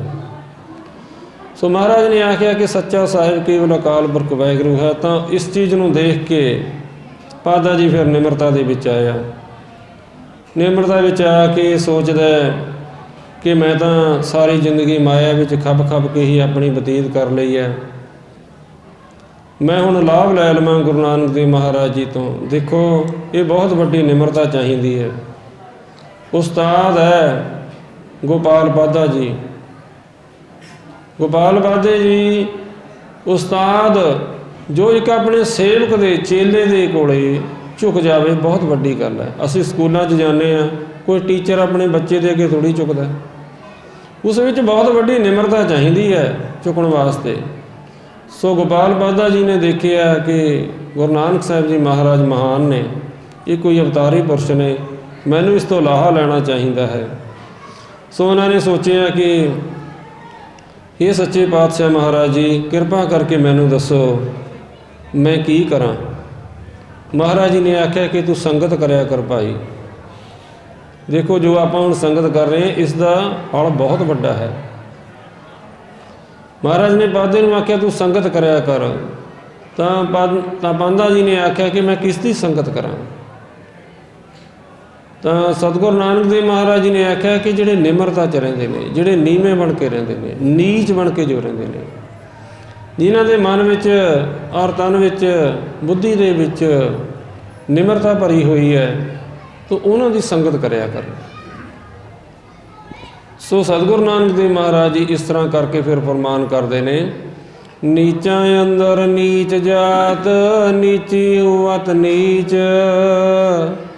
ਨਾਨਕ ਤਿਨ ਕੈ ਸੰਗ ਸਾਥ, ਵੱਡਿਆਂ ਸਿਉ ਕਿਆ ਰੀਸ, ਜਿੱਥੇ ਨੀਚ ਸੰਭਾਲੀਆਂ ਤਿੱਥੈ ਨਦਰ ਤੇਰੀ ਬਖਸ਼ੀਸ। ਨੀਚਾਂ ਅੰਦਰ ਨੀਚ ਜਾਤ, ਨੀਚੀ ਹੁਵਤ ਨੀਚ। ਨੀਚ ਜਾਤ ਜਿਹੜੇ ਅਸੀਂ ਇਹ ਤਿੰਨ ਵਰਨ ਨੇ, ਅਸੀਂ ਜੇ ਇਹਨਾਂ ਦੀ ਉਪੇਖਿਆ ਵਿੱਚ ਦੇਖੀਏ, ਜਿਵੇਂ ਬ੍ਰਾਹਮਣ ਹੋ ਗਏ ਅਤੇ ਖੱਤਰੀ ਹੋ ਗਏ ਔਰ ਵੈਸ ਹੋ ਗਏ, ਇਹ ਤਿੰਨੇ ਵਰਨਾਂ ਦੀ ਉਪੇਖਿਆ ਵਿੱਚ ਜਿਹੜੇ ਨੀਚ ਨੇ ਉਹ ਸ਼ੂਦਰ ਨੇ। ਸ਼ੂਦਰਾਂ ਵਿੱਚੋਂ ਜਿਵੇਂ ਭਗਤ ਨਾਮਦੇਵ ਜੀ ਹੋਏ ਨੇ। ਸੋ ਸ਼ੂਦਰ ਤੋਂ ਵੀ ਨੀਵੀਂ ਜਾਤੀ ਕੌਣ ਹੈ? ਤਾਂ ਉਹ ਜੁਲਾਹੇ ਹੁੰਦੇ ਨੇ। ਜੁਲਾਹਿਆਂ ਵਿੱਚੋਂ ਜਿਸ ਤਰ੍ਹਾਂ ਹੋਏ ਨੇ ਭਗਤ ਕਬੀਰ ਜੀ ਹੋਏ ਨੇ। ਸੋ ਜੁਲਾਹਿਆਂ ਤੋਂ ਵੀ ਨੀਵੀਂ ਜਾਤੀ ਕਿਹੜੀ ਹੈ? ਉਹ ਚਮਿਆਰ ਨੇ। ਚਮਿਆਰਾਂ ਵਿੱਚੋਂ ਜਿਵੇਂ ਭਗਤ ਰਵਿਦਾਸ ਜੀ ਹੋਏ ਨੇ। ਸੋ ਚਮਿਆਰਾਂ ਤੋਂ ਵੀ ਨੀਵੀਂ ਜਾਤੀ ਕੌਣ ਹੈ? ਨੀਚੀ ਹੁਵਤ ਨੀਚ। ਐਸੀ ਨੀਵੀਂ ਜਾਤੀ ਕਿਹੜੀ ਹੈ? ਉਹ ਚੰਡਾਲ ਦੀ ਹੁੰਦੀ ਹੈ। ਚੰਡਾਲਾਂ ਦੇ ਵਿੱਚੋਂ ਜਿਵੇਂ ਭੀਲਣੀ ਜੀ ਹੋਏ ਨੇ ਅਤੇ ਰਿਸ਼ੀ ਬਾਲਮੀਕ ਜੀ ਹੋਏ ਨੇ। ਸੋ ਇਹਨਾਂ ਦੀ ਨੀਚ ਜਾਤ ਸੀ ਜਾਣੀ। ਪਰ ਇੱਥੇ ਮਹਾਰਾਜ ਕੇਵਲ ਜਾਤਾਂ ਦੀ ਗੱਲ ਨਹੀਂ ਕਰ ਰਹੇ। ਮਹਾਰਾਜ ਆਖਦੇ ਨੇ ਕਿ ਜਿਸ ਦੇ ਪੱਲੇ ਨਿਮਰਤਾ ਹੈ, ਜਿਹੜਾ ਕਿ ਕਿਸੇ ਚੀਜ਼ ਦਾ ਅਭਿਮਾਨ ਨਹੀਂ ਕਰਦਾ, ਨਾ ਜਾਤੀ ਦਾ ਅਭਿਮਾਨ ਕਰਦਾ, ਨਾ ਧਨ ਦੌਲਤ ਦਾ ਅਭਿਮਾਨ ਕਰਦਾ, ਨਾ ਗੁਣਾਂ ਦਾ ਅਭਿਮਾਨ ਕਰਦਾ ਹੈ, ਨਾ ਆਪਣੇ ਵੱਡੇ ਹੋਣ ਦਾ ਅਭਿਮਾਨ ਕਰਦਾ, ਕਿਸੇ ਪ੍ਰਕਾਰ ਦਾ ਜੋ ਅਭਿਮਾਨ ਨਹੀਂ ਕਰਦਾ, ਜਿਹੜਾ ਕਿ ਨਿਮਰਤਾ ਦੇ ਵਿੱਚ ਰਹਿੰਦਾ, ਅਤ ਦਾ ਨਿਮਰਤਾ ਵਿੱਚ ਰਹਿੰਦਾ। ਮਹਾਰਾਜ ਕਹਿੰਦੇ ਨੀਚਾਂ ਅੰਦਰ ਨੀਚ, ਜਾਤ ਨੀਚੀ ਹੂੰ ਅਤ ਨੀਚ, ਨਾਨਕ ਤਿਨ ਕਾ ਸੰਗ ਸਾਥ। ਉਹਨਾਂ ਦਾ ਤੂੰ ਸੰਗ ਸਾਥ ਕਰ। ਇਹ ਬੰਦਾ ਜੀ ਤੁਸੀਂ ਉਹਨਾਂ ਦੇ ਨਾਲ ਰਹੋ, ਉਹਨਾਂ ਦੇ ਸੰਗ ਕਰੋ। ਵੱਡਿਆਂ ਸਿੰਘ ਕਿਹਾ ਰੀਸ, ਜਿਹੜੇ ਕਿ ਹੰਕਾਰ ਦੇ ਵਿੱਚ ਰਹਿੰਦੇ ਨੇ, ਜਿਹੜਾ ਕਿ ਧਨ ਦੌਲਤ ਦਾ ਹੰਕਾਰ, ਜਾਤੀ ਦਾ ਹੰਕਾਰ, ਅਭਿਮਾਨ ਕਰਦੇ ਰਹਿੰਦੇ ਨੇ, ਤੂੰ ਉਹਨਾਂ ਦਾ ਸੰਗ ਨਾ ਕਰੀ। ਵੱਡਿਆਂ ਦੇ ਨਾਲ ਰੀਸ ਕਰਕੇ ਆਪਾਂ ਨੇ ਕੀ ਲੈਣਾ। ਜਿਹੜੇ ਨਿਮਰਤਾ ਵਿੱਚ ਰਹਿੰਦੇ ਨੇ ਉਹਨਾਂ ਦਾ ਤੂੰ ਸੰਗ ਕਰ। ਸੋ ਐਸਾ ਉਪਦੇਸ਼ ਸਤਿਗੁਰੂ ਨਾਨਕ ਦੇਵ ਜੀ ਮਹਾਰਾਜ ਦੇ ਰਹੇ ਨੇ। ਜਿੱਥੈ ਨੀਚ ਸੰਭਾਲੀਨ ਤਿੱਥੈ ਨਦਰ ਤੇਰੀ ਬਖਸ਼ੀਸ। ਸੋ ਐਸੇ ਨੀਚ ਭਾਵ ਕਿ ਜੋ ਨਿਮਰਤਾ ਵਿੱਚ ਰਹਿੰਦੇ ਨੇ ਉਹਨਾਂ ਦੀ ਸੰਭਾਲ ਅਕਾਲ ਪੁਰਖ ਵਾਹਿਗੁਰੂ ਜੀ ਆਪ ਕਰਦੇ ਨੇ। ਸੋ ਉਹਨਾਂ ਦੇ ਉੱਪਰ ਫਿਰ ਅਕਾਲ ਪੁਰਖ ਵਾਹਿਗੁਰੂ ਦੀ ਨਜ਼ਰ ਹੁੰਦੀ ਹੈ, ਕਿਰਪਾ ਦ੍ਰਿਸ਼ਟੀ ਹੁੰਦੀ ਹੈ, ਬਖਸ਼ਿਸ਼ ਹੁੰਦੀ ਹੈ। ਸੋ ਉਹਨਾਂ ਦੇ ਉੱਪਰ ਨਿਹਾਲਤਾ ਹੁੰਦੀ ਹੈ, ਜਾਣੀ ਉਹਨਾਂ ਨੂੰ ਤਾਰ ਦਿੰਦੇ ਨੇ, ਕਿਰਪਾ ਕਰ ਦਿੰਦੇ ਨੇ ਉਹਨਾਂ ਉੱਪਰ, ਜਿਹੜੇ ਕਿ ਇਸ ਤਰ੍ਹਾਂ ਨਿਮਰਤਾ ਦੇ ਵਿੱਚ ਰਹਿੰਦੇ ਨੇ। ਇੱਕ ਤਾਂ ਇਹ ਉਪਦੇਸ਼ ਸ੍ਰੀ ਗੁਰੂ ਨਾਨਕ ਦੇਵ ਮਹਾਰਾਜ ਜੀ ਨੇ ਪਾਦੇ ਨੂੰ ਦਿੱਤਾ। ਸੋ ਇਹ ਉਪਦੇਸ਼ ਲੈ ਕੇ ਤ੍ਰਿਪਤ ਹੋ ਗਏ ਗੋਪਾਲ ਬਾਧਾ ਜੀ। ਸਤਿਗੁਰੂ ਨਾਨਕ ਦੇਵ ਜੀ ਮਹਾਰਾਜ ਆਪਣੇ ਘਰ ਨੂੰ ਵਾਪਸ ਆ ਗਏ। ਉਸ ਤੋਂ ਬਾਅਦ ਫਿਰ ਦੁਬਾਰਾ ਮਹਿਤਾ ਕਲਿਆਣ ਦਾਸ ਜੀ ਨੇ ਆਖਿਆ ਕਿ ਤੂੰ ਲੇਖਾ ਹੋਰ ਸਿੱਖ। ਗੁਰੂ ਨਾਨਕ ਦੇਵ ਮਹਾਰਾਜ ਜੀ ਘਰ ਆ ਕੇ ਚੁੱਪ ਰਹਿੰਦੇ ਨੇ, ਕੀ ਪੜ੍ਹ ਕੇ ਆਏ ਨੇ, ਚੁੱਪ ਰਹੇ।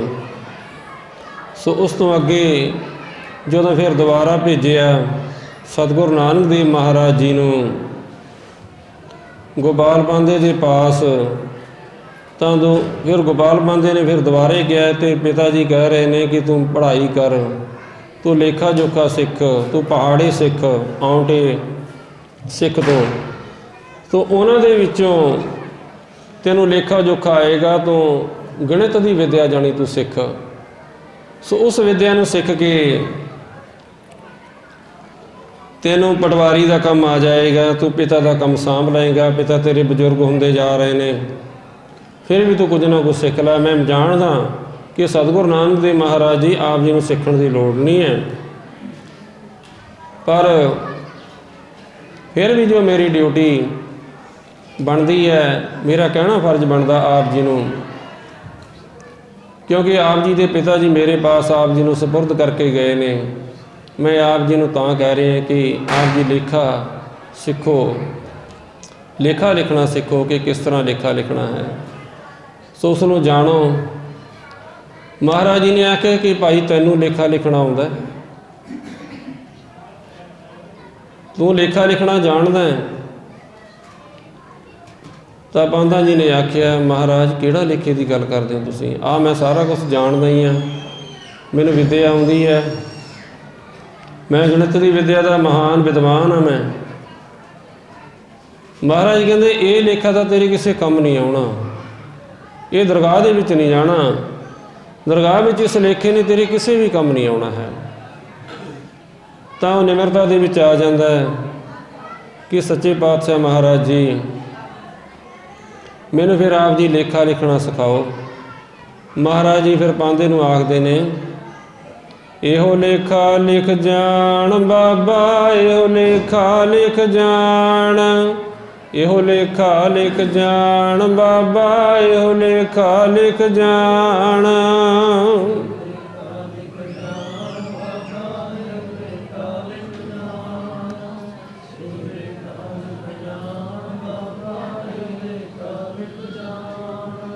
ਇਹੋ ਲੇਖਾ ਲਿਖ ਜਾਣ ਬਾਬਾ, ਇਹੋ ਲੇਖਾ ਲਿਖ ਜਾਣ, ਇਹੋ ਲੇਖਾ ਲਿਖ ਜਾਣ ਬਾਬਾ, ਇਹੋ ਲੇਖਾ ਲਿਖ ਜਾਣ।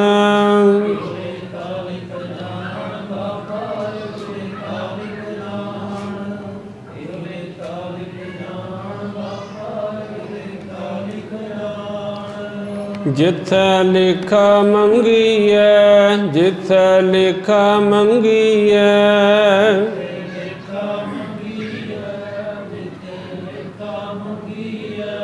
जिथै लेखा मंगीए, जिथै लेखा मंगीए,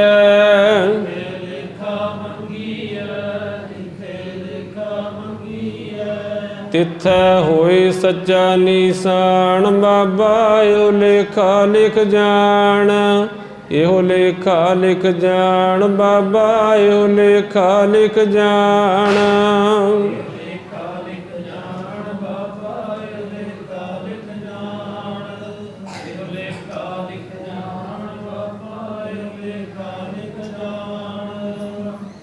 महाराज जी ने आख्या कि ऐसा लेखा तू लिखना सिख। तू जान ये बाबा जी, ये गोपाल पांधा जी, तुसी इस लेखे नूं लिखो। तो उन्होंने आख्या कि लेखा लिखण वास्ते जिवें सानूं बाहर वास्ते सानूं स्याही चाहिदी है, कलम चाहिदी है, दवात चाहिदी है, कागज़ चाहिदा है। सो ये लेखा किस तरह लिखा जाएगा जिहड़े लेखे की गुरु नानक देव जी महाराज आप जी बात करते हो। सो निमरता दे विच आए पांधा जी हथ बन के खड़े हो गए, श्री गुरु नानक देव जी के पास जान लिया ये कोई अवतारी पुरुष ने, ये कोई आम मनुख नहीं है। सो निमरता दे विच आए कि मेरा पार उतारा हो जाएगा, मैं लाभ लै लवां गुरु नानक साहब महाराज जी तो। महाराज ने आखिया कि भाई उसका जिहड़ा कागज़ है वो होर है, उसकी कलम होर है, दवात स्याही होर है उसकी, जिहड़े लेखे की असीं गल करते हैं। महाराज ने आख्या जाल मोह कस मस कर, मत कागद कर सार।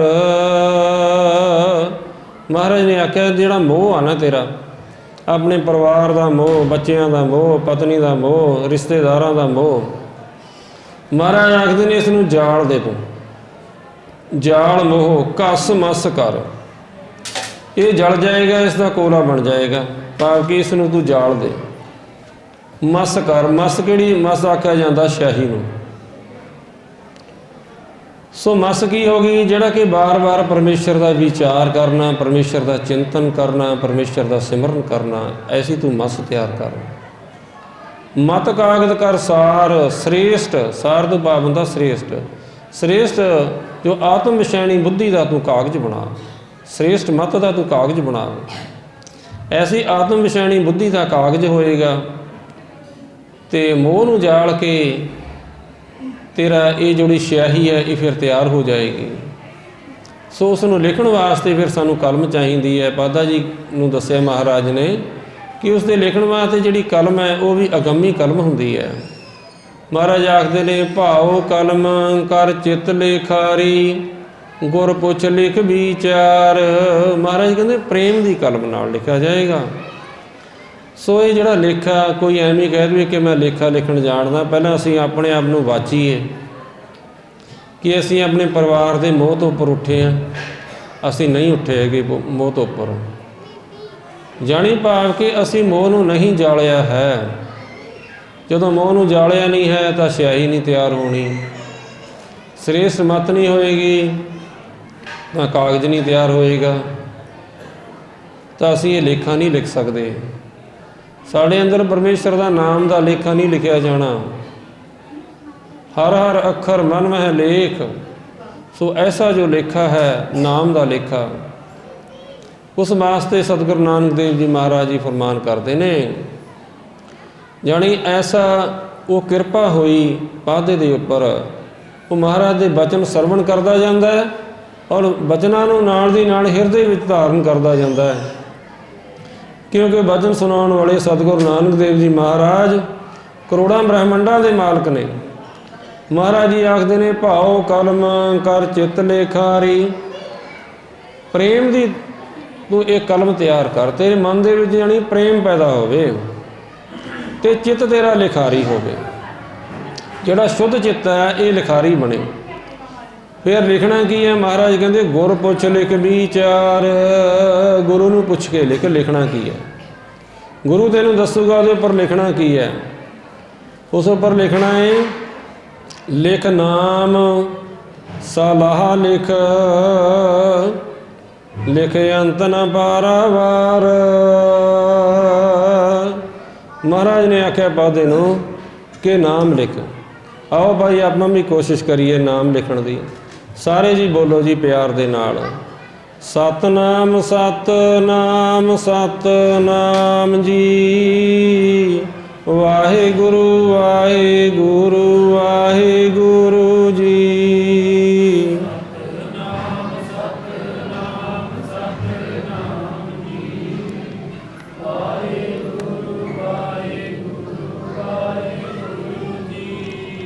ਸਤਨਾਮ ਸਤਨਾਮ ਸਤਨਾਮ ਜੀ।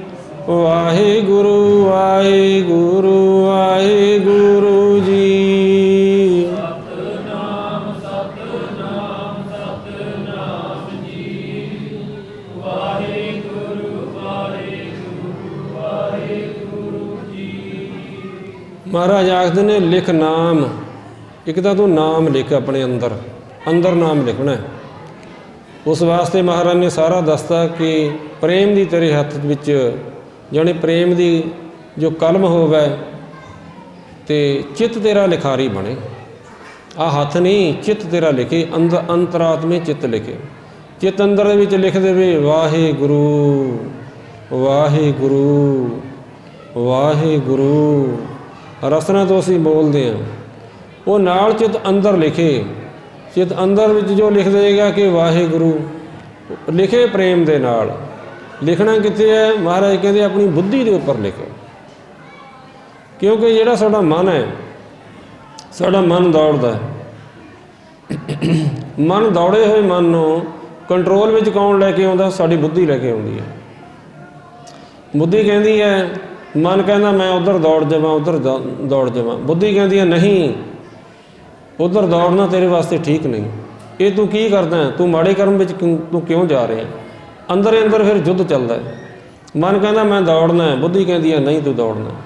ਜੇ ਬੁੱਧੀ ਵੀ ਮਨ ਦੇ ਨਾਲ ਮਿਲ ਜਾਵੇ ਫਿਰ ਬਿਲਕੁਲ ਹੀ ਨਾਸ ਹੋ ਜਾਂਦਾ ਹੈ। ਉਹ ਮਨੁੱਖ ਫਿਰ ਬਚ ਨਹੀਂ ਸਕਦਾ, ਫਿਰ ਉਹ ਮਾੜੇ ਕਰਮ ਕਰ ਲੈਂਦਾ ਹੈ। ਪਰ ਜਿਸ ਦੇ ਪਾਸ ਮਹਾਰਾਜ ਜੀ ਕਹਿੰਦੇ ਨੇ ਇਹ ਸ੍ਰੇਸ਼ਟ ਬੁੱਧੀ ਹੋਵੇ। ਬੁੱਧੀ ਵੀ ਸ੍ਰੇਸ਼ਟ ਹੈ ਔਰ ਜਿਹੜੀ ਕਲਮ ਹੈ ਉਹ ਵੀ ਪ੍ਰੇਮ ਦੀ ਹੈ। ਉਸ ਦੇ ਨਾਲ ਜਦੋਂ ਫਿਰ ਲੇਖਾ ਲਿਖਿਆ ਜਾਂਦਾ ਹੈ, ਫਿਰ ਉੱਥੇ ਨਾਮ ਲਿਖਿਆ ਜਾਂਦਾ ਹੈ ਕਿ ਨਾਮ ਲਿਖ। ਮਹਾਰਾਜ ਕਹਿੰਦੇ ਪਰਮੇਸ਼ਰ ਦਾ ਤੂੰ ਨਾਮ ਲਿਖ। ਉਹ ਐਸੇ ਸ੍ਰੇਸ਼ਟ ਕਲਮ ਦੇ ਦੁਆਰਾ ਸ੍ਰੇਸ਼ਟ ਬੁੱਧੀ ਦੇ ਉੱਪਰ ਫਿਰ ਉਹ ਨਾਮ ਦਾ ਅੱਖਰ ਲਿਖਿਆ ਜਾਂਦਾ ਹੈ। ਹਰ ਹਰ ਅੱਖਰ ਮਨ ਮਹਿ ਲੇਖ। ਉਹ ਮਨ ਦੇ ਵਿੱਚ ਨਾਮ ਲਿਖਿਆ ਜਾਂਦਾ ਹੈ ਅਤੇ ਪਰਮੇਸ਼ਰ ਦੀ ਸਿਫਤ ਸਲਾਹ ਲਿਖੀ ਜਾਂਦੀ ਹੈ, ਗੁਰਬਾਣੀ ਲਿਖੀ ਜਾਂਦੀ ਹੈ। ਪਰਮੇਸ਼ਰ ਦੀ ਜੋ ਬਾਣੀ ਹੈ ਸਾਰੀ ਸਿਫਤ ਸਲਾਹ ਹੈ ਪਰਮੇਸ਼ਰ ਦੀ। ਲਿਖ ਨਾਮ ਸਲਾਹ ਲਿਖ। ਹੋਰ ਕੀ ਲਿਖਣਾ? ਲਿਖੇ ਅੰਤ ਨਾ ਪਾਰਾਵਾਰ। ਇਹ ਲਿਖ ਉਹ ਵਾਹਿਗੁਰੂ ਬੇਅੰਤ ਹੈ, ਉਸ ਦਾ ਪਾਰਾਵਾਰ ਨਹੀਂ ਪਾਇਆ ਜਾ ਸਕਦਾ। ਉਹ ਅਮੋਲਕ ਹੈ, ਹਰ ਆਪ ਅਮੋਲਕ ਹੈ, ਮੁੱਲ ਨਾ ਪਾਇਆ ਜਾਏ। ਕੋਈ ਵੀ ਉਸ ਦਾ ਮੁੱਲ ਨਹੀਂ ਪਾ ਸਕਦਾ। ਵਾਹਿਗੁਰੂ ਬੇਅੰਤ ਹੈ। ਤੂੰ ਇਹ ਲਿਖਣਾ ਕਰ। ਸੋ ਜਾਣੀ ਮਨ ਦੇ ਵਿੱਚ ਤੂੰ ਹਰ ਸਮੇਂ ਧਾਰਨ ਕਰਕੇ ਰੱਖ ਕਿ ਵਾਹਿਗੁਰੂ ਬੇਅੰਤ ਹੈ, ਵਾਹਿਗੁਰੂ ਬੇਅੰਤ ਹੈ। ਉਸ ਦੀ ਸਿਫਤ ਕਰਦਾ ਰਹਿ। ਮਨ ਦੇ ਵਿੱਚ ਹੋਰ ਕੋਈ ਚੀਜ਼ ਨਾ ਤੂੰ ਵਸਾ। ਮਹਾਰਾਜ ਨੇ ਆਖਿਆ ਬਾਬਾ ਇਹੋ ਲੇਖਾ ਲਿਖ ਜਾਣ। ਇਹ ਲੇਖਾ ਤੂੰ ਲਿਖਣਾ ਜਾਣ। ਇਹ ਬਾਦਾ ਜੀ ਐਸਾ ਜੋ ਸ੍ਰੇਸ਼ਟ ਲੇਖਾ ਹੈ ਤੂੰ ਉਸਨੂੰ ਲਿਖ। ਜਿੱਥਾ ਲੇਖਾ ਮੰਗੀ ਹੈ ਤਿੱਥਾ ਹੋਈ ਸੱਚਾ ਨਿਸ਼ਾਨ। ਜਿਸ ਦਰਗਾਹ ਵਿੱਚ ਤੇ ਤੋਂ ਲੇਖਾ ਮੰਗਿਆ ਜਾਣਾ ਨਾ, ਉੱਥੇ ਸੱਚਾ ਨਿਸ਼ਾਨ ਜਿਹੜਾ ਨਾਮ ਆ ਨਾ, ਇਹ ਸੱਚਾ ਨਿਸ਼ਾਨ ਆ। ਜਾਣੀ ਨਿਸ਼ਾਨ ਕਹਿੰਦੇ ਨੇ ਜਾਂ ਪਰਵਾਨੇ ਨੂੰ। ਪਰਵਾਨਾ ਇਸ ਤਰ੍ਹਾਂ ਹੁੰਦਾ ਜੀ, ਜਿਵੇਂ ਅਸੀਂ ਕਿਤੇ ਐਂਟਰੀ ਲੈਣੀ ਹੋਵੇ ਮੰਨ ਲਓ, ਤਾਂ ਉੱਥੇ ਪਰਵਾਨਾ ਕੀ ਹੋ ਗਿਆ? ਜਿਹੜਾ ਗੇਟ ਪਾਸ ਹੁੰਦਾ ਉਹ ਦੇਖਣਗੇ ਲਿਆ ਵੀ ਗੇਟ ਪਾਸ ਹੈ ਤਾਂ ਅੰਦਰ ਜਾ ਸਕਦਾ, ਨਹੀਂ ਤੂੰ ਅੰਦਰ ਨਹੀਂ ਜਾ ਸਕਦਾ। ਅਸੀਂ ਗੇਟ ਪਾਸ ਦਿਖਾ ਦਿੰਦੇ ਹਾਂ। ਕੋਈ ਅਸੀਂ ਆਮ ਕਾਰਜ ਕਰਨਾ ਹੋਵੇ ਤਾਂ ਉਸ ਵਾਸਤੇ ਅਸੀਂ ਆਪਣਾ ਆਧਾਰ ਕਾਰਡ ਦਿਖਾਉਂਦੇ ਹਾਂ, ਵੋਟਰ ਕਾਰਡ ਦਿਖਾ ਕੇ ਵੋਟ ਪਾਉਂਦੇ ਹਾਂ। ਸੋ ਜਾਣੀ ਜਿਹੜਾ ਵੋਟਰ ਕਾਰਡ ਆ ਇਹ ਵੋਟ ਪਾਉਣ ਵਾਸਤੇ ਇਹ ਪਰਵਾਨਾ ਹੋ ਗਿਆ, ਜਾਣੀ ਨਿਸ਼ਾਨ ਹੋ ਗਿਆ, ਨਿਸ਼ਾਨੀ ਹੋ ਗਈ। ਹਾਂ ਭਾਈ ਇਹ ਫਲਾਣਾ ਬੰਦਾ ਇਹ ਵੋਟ ਪਾ ਸਕਦਾ। ਸੋ ਇਸ ਤਰ੍ਹਾਂ ਕਰਕੇ ਹੀ ਸੱਚਖੰਡ ਜਾਣ ਵਾਸਤੇ ਜੋ ਪਰਵਾਨਾ ਹੈ ਉਹ ਕਿਹੜਾ ਪਰਵਾਨਾ ਹੈ? ਉਹ ਨਾਮ ਦਾ ਪਰਵਾਨਾ। ਨਾਮ ਜਪਿਆ, ਨਾਮ ਮਨ ਦੇ ਵਿੱਚ ਲਿਖਿਆ ਹੋਇਆ ਹੈ, ਉਹ ਦੇਖਿਆ ਜਾਂਦਾ। ਨਹੀਂ ਇਸ ਦੇ ਮਨ ਦੇ ਵਿੱਚ ਤਾਂ ਨਾਮ ਨਹੀਂ ਲਿਖਿਆ ਹੋਇਆ, ਉਸ ਨੂੰ ਸੱਚਖੰਡ ਦੀ ਉਸ ਦੀ ਐਂਟਰੀ ਨਹੀਂ ਹੋਏਗੀ, ਉਸ ਨੂੰ ਜਾਣ ਨਹੀਂ ਦਿੱਤਾ ਜਾਏਗਾ ਸੱਚਖੰਡ ਵਿੱਚ। ਜਿਸ ਦੇ ਪਾਸ ਨਾਮ ਦਾ ਖਜ਼ਾਨਾ ਹੈ, ਨਾਮ ਅੰਦਰ ਲਿਖਿਆ ਹੋਇਆ ਹੈ, ਜਿੱਥੇ ਲੇਖਾ ਮੰਗਿਆ ਉੱਥੇ ਲੇਖਾ ਮੰਗਿਆ ਜਾਣਾ ਨਾ, ਜਿੱਥੇ ਤਿੱਥੈ ਹੋਏ ਸੱਚਾ ਨਿਸ਼ਾਨ, ਉੱਥੇ ਸੱਚਾ ਨਾਮ ਦਾ ਜੋ ਇਹ ਪਰਵਾਨਾ ਬਣ ਜਾਏਗਾ। ਨਾਮ ਦੇ ਪਰਵਾਨੇ ਦੁਆਰਾ, ਸੱਚਾ ਜੋ ਪਰਵਾਨਾ ਹੈ ਨਾਮ ਦਾ, ਉਸ ਦੁਆਰਾ ਸੱਚਖੰਡ ਵਿੱਚ ਪ੍ਰਵੇਸ਼ ਹੋ ਜਾਏਗਾ ਮਨੁੱਖ। ਸੋ ਐਸਾ ਉਪਦੇਸ਼ ਮਹਾਰਾਜ ਜੀ ਬਖਸ਼ਿਸ਼ ਕਰਦੇ ਨੇ। ਜਿੱਥੈ ਮਿਲੈ ਵਡਿਆਈਆਂ ਸਦ ਖੁਸ਼ੀਆਂ ਸਦ ਚਾਓ। ਸੋ ਨਾਮ ਦੇ ਨਾਲ ਲੱਗ ਕੇ ਐਸਾ ਲੇਖ ਲਿਖ ਕੇ ਸਦਾ ਹੀ ਵਡਿਆਈਆਂ ਮਿਲਦੀਆਂ ਨੇ, ਖੁਸ਼ੀਆਂ ਮਿਲਦੀਆਂ ਨੇ, ਸਦਾ ਹੀ ਮਨ ਦੇ ਵਿੱਚ ਚਾਓ ਖੇੜਾ ਬਣਿਆ ਰਹਿੰਦਾ। ਤਿੰਨ ਮੁਖ ਟਿੱਕੇ ਨਿਕਲ ਹੈ ਜਿਨ ਮਨ ਸੱਚਾ ਨਾਓ। ਜਿਨ੍ਹਾਂ ਦੇ ਮਨ ਦੇ ਵਿੱਚ ਸੱਚਾ ਨਾਮ ਅਕਾਲ ਪੁਰਖ ਵਾਹਿਗੁਰੂ ਦਾ ਲਿਖਿਆ ਹੋਇਆ ਹੈ। ਤਿੰਨ ਮੁਖ ਟਿੱਕੇ ਨਿਕਲੈ, ਉਹਨਾਂ ਦੇ ਜਿਹੜਾ ਮੁਖ ਦੇ ਉੱਪਰ ਹੈ ਜਸ ਰੂਪ ਟਿੱਕੇ ਨਿਕਲਦੇ ਨੇ, ਜਾਣੀ ਜਸ ਉਹਨਾਂ ਨੂੰ ਵਡਿਆਈ ਮਿਲਦੀ ਆ। ਵਾਹ ਵਾਹ ਵਾਹ ਸ਼ਾਬਾਸ਼, ਇਹ ਨਾਮ ਜਪ ਕੇ ਆਇਆ ਭਾਈ, ਬਹੁਤ ਵਧੀਆ ਕਰਮ ਕਰਕੇ ਆਇਆ, ਇਹ ਮਾਤ ਲੋਕ ਦੇ ਵਿੱਚ ਜਾ ਕੇ ਸੇਵਾ ਕਰਕੇ ਆਇਆ, ਸਿਮਰਨ ਕਰਕੇ ਆਇਆ। ਸੋ ਉਸ ਦੇ ਜਾਣੀ ਮਨ ਦੇ ਉੱਪਰ ਜਦੋਂ ਨਾਮ ਲਿਖਿਆ ਹੋਏਗਾ, ਉਸ ਨੂੰ ਜਾਣੀ ਸੋਭਾ ਵਡਿਆਈ ਦਾ ਉਸ ਨੂੰ ਤਿਲਕ ਮਿਲੇਗਾ, ਜਾਣੀ ਆਮ ਤਿਲਕ ਨਹੀਂ, ਉਸ ਨੂੰ ਵਡਿਆਈ ਜਾਣੀ ਮਿਲੇਗੀ। ਕਹਿਣ ਤੋਂ ਭਾਵ ਕਰਮ ਮਿਲੈ ਤਾਂ ਪਾਈਐ, ਨਾਹੀ ਗੱਲੀ ਵਾਓ ਦੁਆਓ। ਪਰ ਇਹ ਮਿਲਦਾ ਕਿਵੇਂ? ਪਰਮੇਸ਼ਰ ਦੀ ਕਿਰਪਾ ਨਾਲ। ਕਰਮ ਤੋਂ ਭਾਵ ਹੁੰਦਾ ਕਿਰਪਾ। ਸੋ ਜਿਹੜਾ ਕਰਮ ਹੈ ਇਹ ਫਾਰਸੀ ਦਾ ਸ਼ਬਦ ਹੈ। ਜੇ ਸੰਸਕ੍ਰਿਤ ਵਿੱਚ ਆਪਾਂ ਕਰਮ ਪੜ੍ਹਦੇ ਹਾਂ, ਸੰਸਕ੍ਰਿਤ ਵਿੱਚ ਕਰਮ ਦਾ ਅਰਥ ਆ ਜਾਂਦਾ ਹੈ ਜਿਹੜਾ ਅਸੀਂ ਕੰਮ ਕਰਦੇ ਹਾਂ, ਜਾਣੀ ਕੋਈ ਕਿਰਤ ਕਰਦੇ ਹਾਂ, ਅਤੇ ਫਾਰਸੀ ਵਿੱਚ ਕਰਮ ਦਾ ਅਰਥ ਬਣ ਜਾਂਦਾ ਹੈ ਕਿਰਪਾ। ਸੋ ਇੱਥੇ ਕਿਰਪਾ ਦਾ ਅਰਥ ਹੈ ਕਰਮ ਮਿਲੈ ਤਾਂ ਪਾਈਐ, ਨਾ ਹੀ ਗੱਲੀ ਵਾਓ ਦੁਆਓ। ਗੱਲਾਂ ਦੇ ਨਾਲ ਨਹੀਂ ਮਹਾਰਾਜ ਕਹਿੰਦੇ ਮਿਲਣਾ ਹੈ, ਫਜ਼ੂਲ ਦੀਆਂ ਗੱਲਾਂ, ਵਿਅਰਥ ਗੱਲਾਂ ਨੇ। ਸੋ ਗੱਲਾਂ ਦੇ ਨਾਲ ਨਹੀਂ, ਪਰਮੇਸ਼ਰ ਦੀ ਕਿਰਪਾ ਦੇ ਨਾਲ ਐਸਾ ਸੱਚਖੰਡ ਦਾ ਜੋ ਪਰਵਾਨਾ ਉਹ ਮਿਲਦਾ ਹੈ। ਸੱਚਖੰਡ ਵਿੱਚ ਇਸ ਤਰ੍ਹਾਂ ਕਰਕੇ ਵਾਸਾ ਹੁੰਦਾ ਹੈ। ਸੋ ਜਾਣੀ ਗੱਲਾਂ ਨਾਲ ਨਹੀਂ ਹੋ ਸਕਦਾ, ਪਰਮੇਸ਼ਰ ਦੀ ਕਿਰਪਾ ਨਾਲ ਹੀ ਹੋ ਸਕਦਾ ਹੈ। ਇੱਕ ਆਵੈ ਇੱਕ ਜਾਹੇ ਉੱਠ ਰਖੀਐ ਨਾਵ ਸਲਾਰ। ਸੋ ਇੱਕ ਇੱਥੇ ਆਉਂਦੇ ਨੇ, ਜਾਣੀ ਜਨਮ ਲੈਂਦੇ ਨੇ, ਇੱਕ ਇੱਥੋਂ ਉੱਠ ਕੇ ਚਲੇ ਜਾਂਦੇ ਨੇ।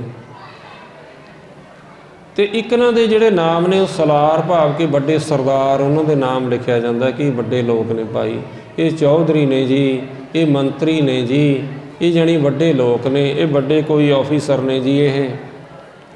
ਸੋ ਇੱਥੇ ਸੰਸਾਰ ਦੇ ਉੱਪਰ ਇਸ ਤਰ੍ਹਾਂ ਕਰਕੇ ਜਾਣੀ ਲੋਕ ਹੋਇਆ ਕਰਦੇ ਨੇ। ਇੱਕ ਉਪਾਏ ਮੰਗਤੇ ਇੱਕ ਨਾ ਵੱਡੇ ਦਰਬਾਰ। ਇੱਕ ਮੰਗਤੇ ਉਪਾਏ ਨੇ, ਇੱਕ ਇਹਨਾਂ ਦੇ ਵੱਡੇ ਵੱਡੇ ਦਰਬਾਰ ਲੱਗਦੇ ਨੇ, ਇੱਕ ਜਾਣੀ ਵੱਡੇ ਲੋਕ ਨੇ। ਸੋ ਅੱਗੇ ਜਾ ਕੇ ਦੇਖਿਆ ਜਾਏਗਾ ਵੱਡਾ ਕੌਣ ਹੈ। ਸੋ ਵੱਡਾ ਜਿਨ ਰਾਮ ਲਿਵ ਲਾਈ, ਜਿਹਨੇ ਪਰਮੇਸ਼ਰ ਦੇ ਨਾਲ ਆਪਣੀ ਲਿਵ ਜੋੜੀ ਹੈ, ਵੱਡਾ ਤਾਂ ਉਹ ਹੈ ਭਾਈ। ਕੌਣ ਵੱਡਾ? ਮਨਮੁਖ ਕੀ ਆਖੇਗਾ? ਮਾਇਆ ਵਡਿਆਈ। ਮਨਮੁਖ ਆਖੇਗਾ ਕਿ ਮਾਇਆ ਵੱਡੀ ਹੈ, ਮਾਇਆ ਤੋਂ ਬਿਨਾਂ ਕੁਛ ਨਹੀਂ ਬਣਦਾ ਹੈ। ਜਿਹਦੇ ਕੋਟੀ ਦਾਣੇ ਉਹਦੇ ਕਮਲੇ ਵੀ ਸਿਆਣੇ, ਇਹ ਆਖੇਗਾ ਕਿ ਮਾਇਆ ਤੋਂ ਬਿਨਾਂ ਤਾਂ ਕੁਛ ਨਹੀਂ ਹੈਗਾ ਜੀ। ਕੌਣ ਵੱਡਾ? ਮਾਇਆ ਵਡਿਆਈ। ਪਰ ਗੁਰਮੁਖ ਕੀ ਆਖੇਗਾ? ਸੋ ਵੱਡਾ। ਗੁਰੂ ਕੀ ਆਖਦੇ ਨੇ? ਸੋ ਵੱਡਾ ਜਿਨ ਰਾਮ ਲਿਵ ਲਾਈ। ਵੱਡਾ ਉਹ ਹੈ ਜਿਹਨੇ ਪਰਮੇਸ਼ਰ ਦੇ ਨਾਲ ਆਪਣੀ ਲਿਵ ਜੋੜੀ ਹੋਈ ਹੈ। ਸੋ ਮਹਾਰਾਜ ਜੀ ਆਖਦੇ ਨੇ ਅੱਗਾ ਗਿਆ ਜਾਣੀਐ ਵਿਣ ਨਾਵੈ ਵੇਕਾਰ। ਸੋ ਅੱਗੇ ਜਾ ਕੇ ਇਹ ਜਾਣਿਆ ਜਾਂਦਾ ਹੈ ਕਿ ਵੱਡਾ ਭਾਈ ਕੌਣ ਹੈ। ਵੱਡਾ ਉਹੀ ਹੈ ਜਿਨ੍ਹਾਂ ਦੇ ਨਾਮ ਦੇ ਨਾਲ ਲਿਵ ਲਾਈ ਹੈ। ਬਿਨਾਂ ਨਾਮ ਤੋਂ ਸਾਰੇ ਬੇਕਾਰ ਨੇ, ਕਿਸੇ ਵੀ ਜਾਣੀ ਕੰਮ ਦੇ ਨਹੀਂ ਹੈਗੇ। ਅਤੇ ਫਿਰ ਮਹਾਰਾਜ ਨੂੰ ਆਖਦਾ ਕਿ ਸੱਚੇ ਪਾਤਸ਼ਾਹ ਮਹਾਰਾਜ ਜੀ ਮੈਨੂੰ ਹੋਰ ਆਪ ਜੀ ਸ਼ੁਭ ਉਪਦੇਸ਼ ਬਖਸ਼ੋ। ਮੇਰੇ ਅੰਦਰ ਪਰਮੇਸ਼ਰ ਦਾ ਡਰ ਨਹੀਂ ਹੈ, ਮੈਂ ਡਰ ਨਹੀਂ ਧਾਰਨ ਕਰਦਾ। ਮਹਾਰਾਜ ਆਖਦੇ ਨੇ ਕਿ ਡਰ ਧਾਰਨ ਕਰਨ ਤੋਂ ਬਿਨਾਂ ਲਿਵ ਨਹੀਂ ਲੱਗਿਆ ਕਰਦੀ। ਜਿਹੜੇ ਗੁਰੂ ਗ੍ਰੰਥ ਸਾਹਿਬ ਦੇ ਸਾਹਮਣੇ ਲੜਾਈਆਂ ਕਰਦੇ ਨੇ ਨਾ, ਉਹ ਪਰਮੇਸ਼ਰ ਤੋਂ, ਗੁਰੂ ਤੋਂ ਬਿਲਕੁਲ ਨਹੀਂ ਡਰਦੇ ਹੁੰਦੇ। ਬਿਨਾਂ ਡਰ ਤੋਂ ਮਹਾਰਾਜ ਕਹਿੰਦੇ ਨੇ ਬਿਨਾਂ ਡਰ ਤੋਂ ਭਗਤੀ ਹੋ ਹੀ ਨਹੀਂ ਸਕਦੀ। ਜਿਨ ਪੈ ਅਦਬ ਨਾ ਬਾਣੀ ਧਾਰਾ, ਜਾਨੋ ਸੋ ਸਿੱਖ ਨਾਹੀਂ ਹਮਾਰਾ। ਉਹ ਗੁਰੂ ਦਾ ਸਿੱਖ ਹੀ ਨਹੀਂ ਹੈਗਾ ਜਿਸ ਦੇ ਮਨ ਦੇ ਵਿੱਚ ਗੁਰੂ ਦਾ ਡਰ ਨਹੀਂ ਹੈਗਾ। ਤੇਰੀ ਭਗਤ ਭੰਡਾਰ ਅਸੰਖ, ਜਿਸ ਤੋਂ ਦੇਵੈ ਮੇਰੇ ਸੁਆਮੀ ਤਿਸ ਮਿਲੈ।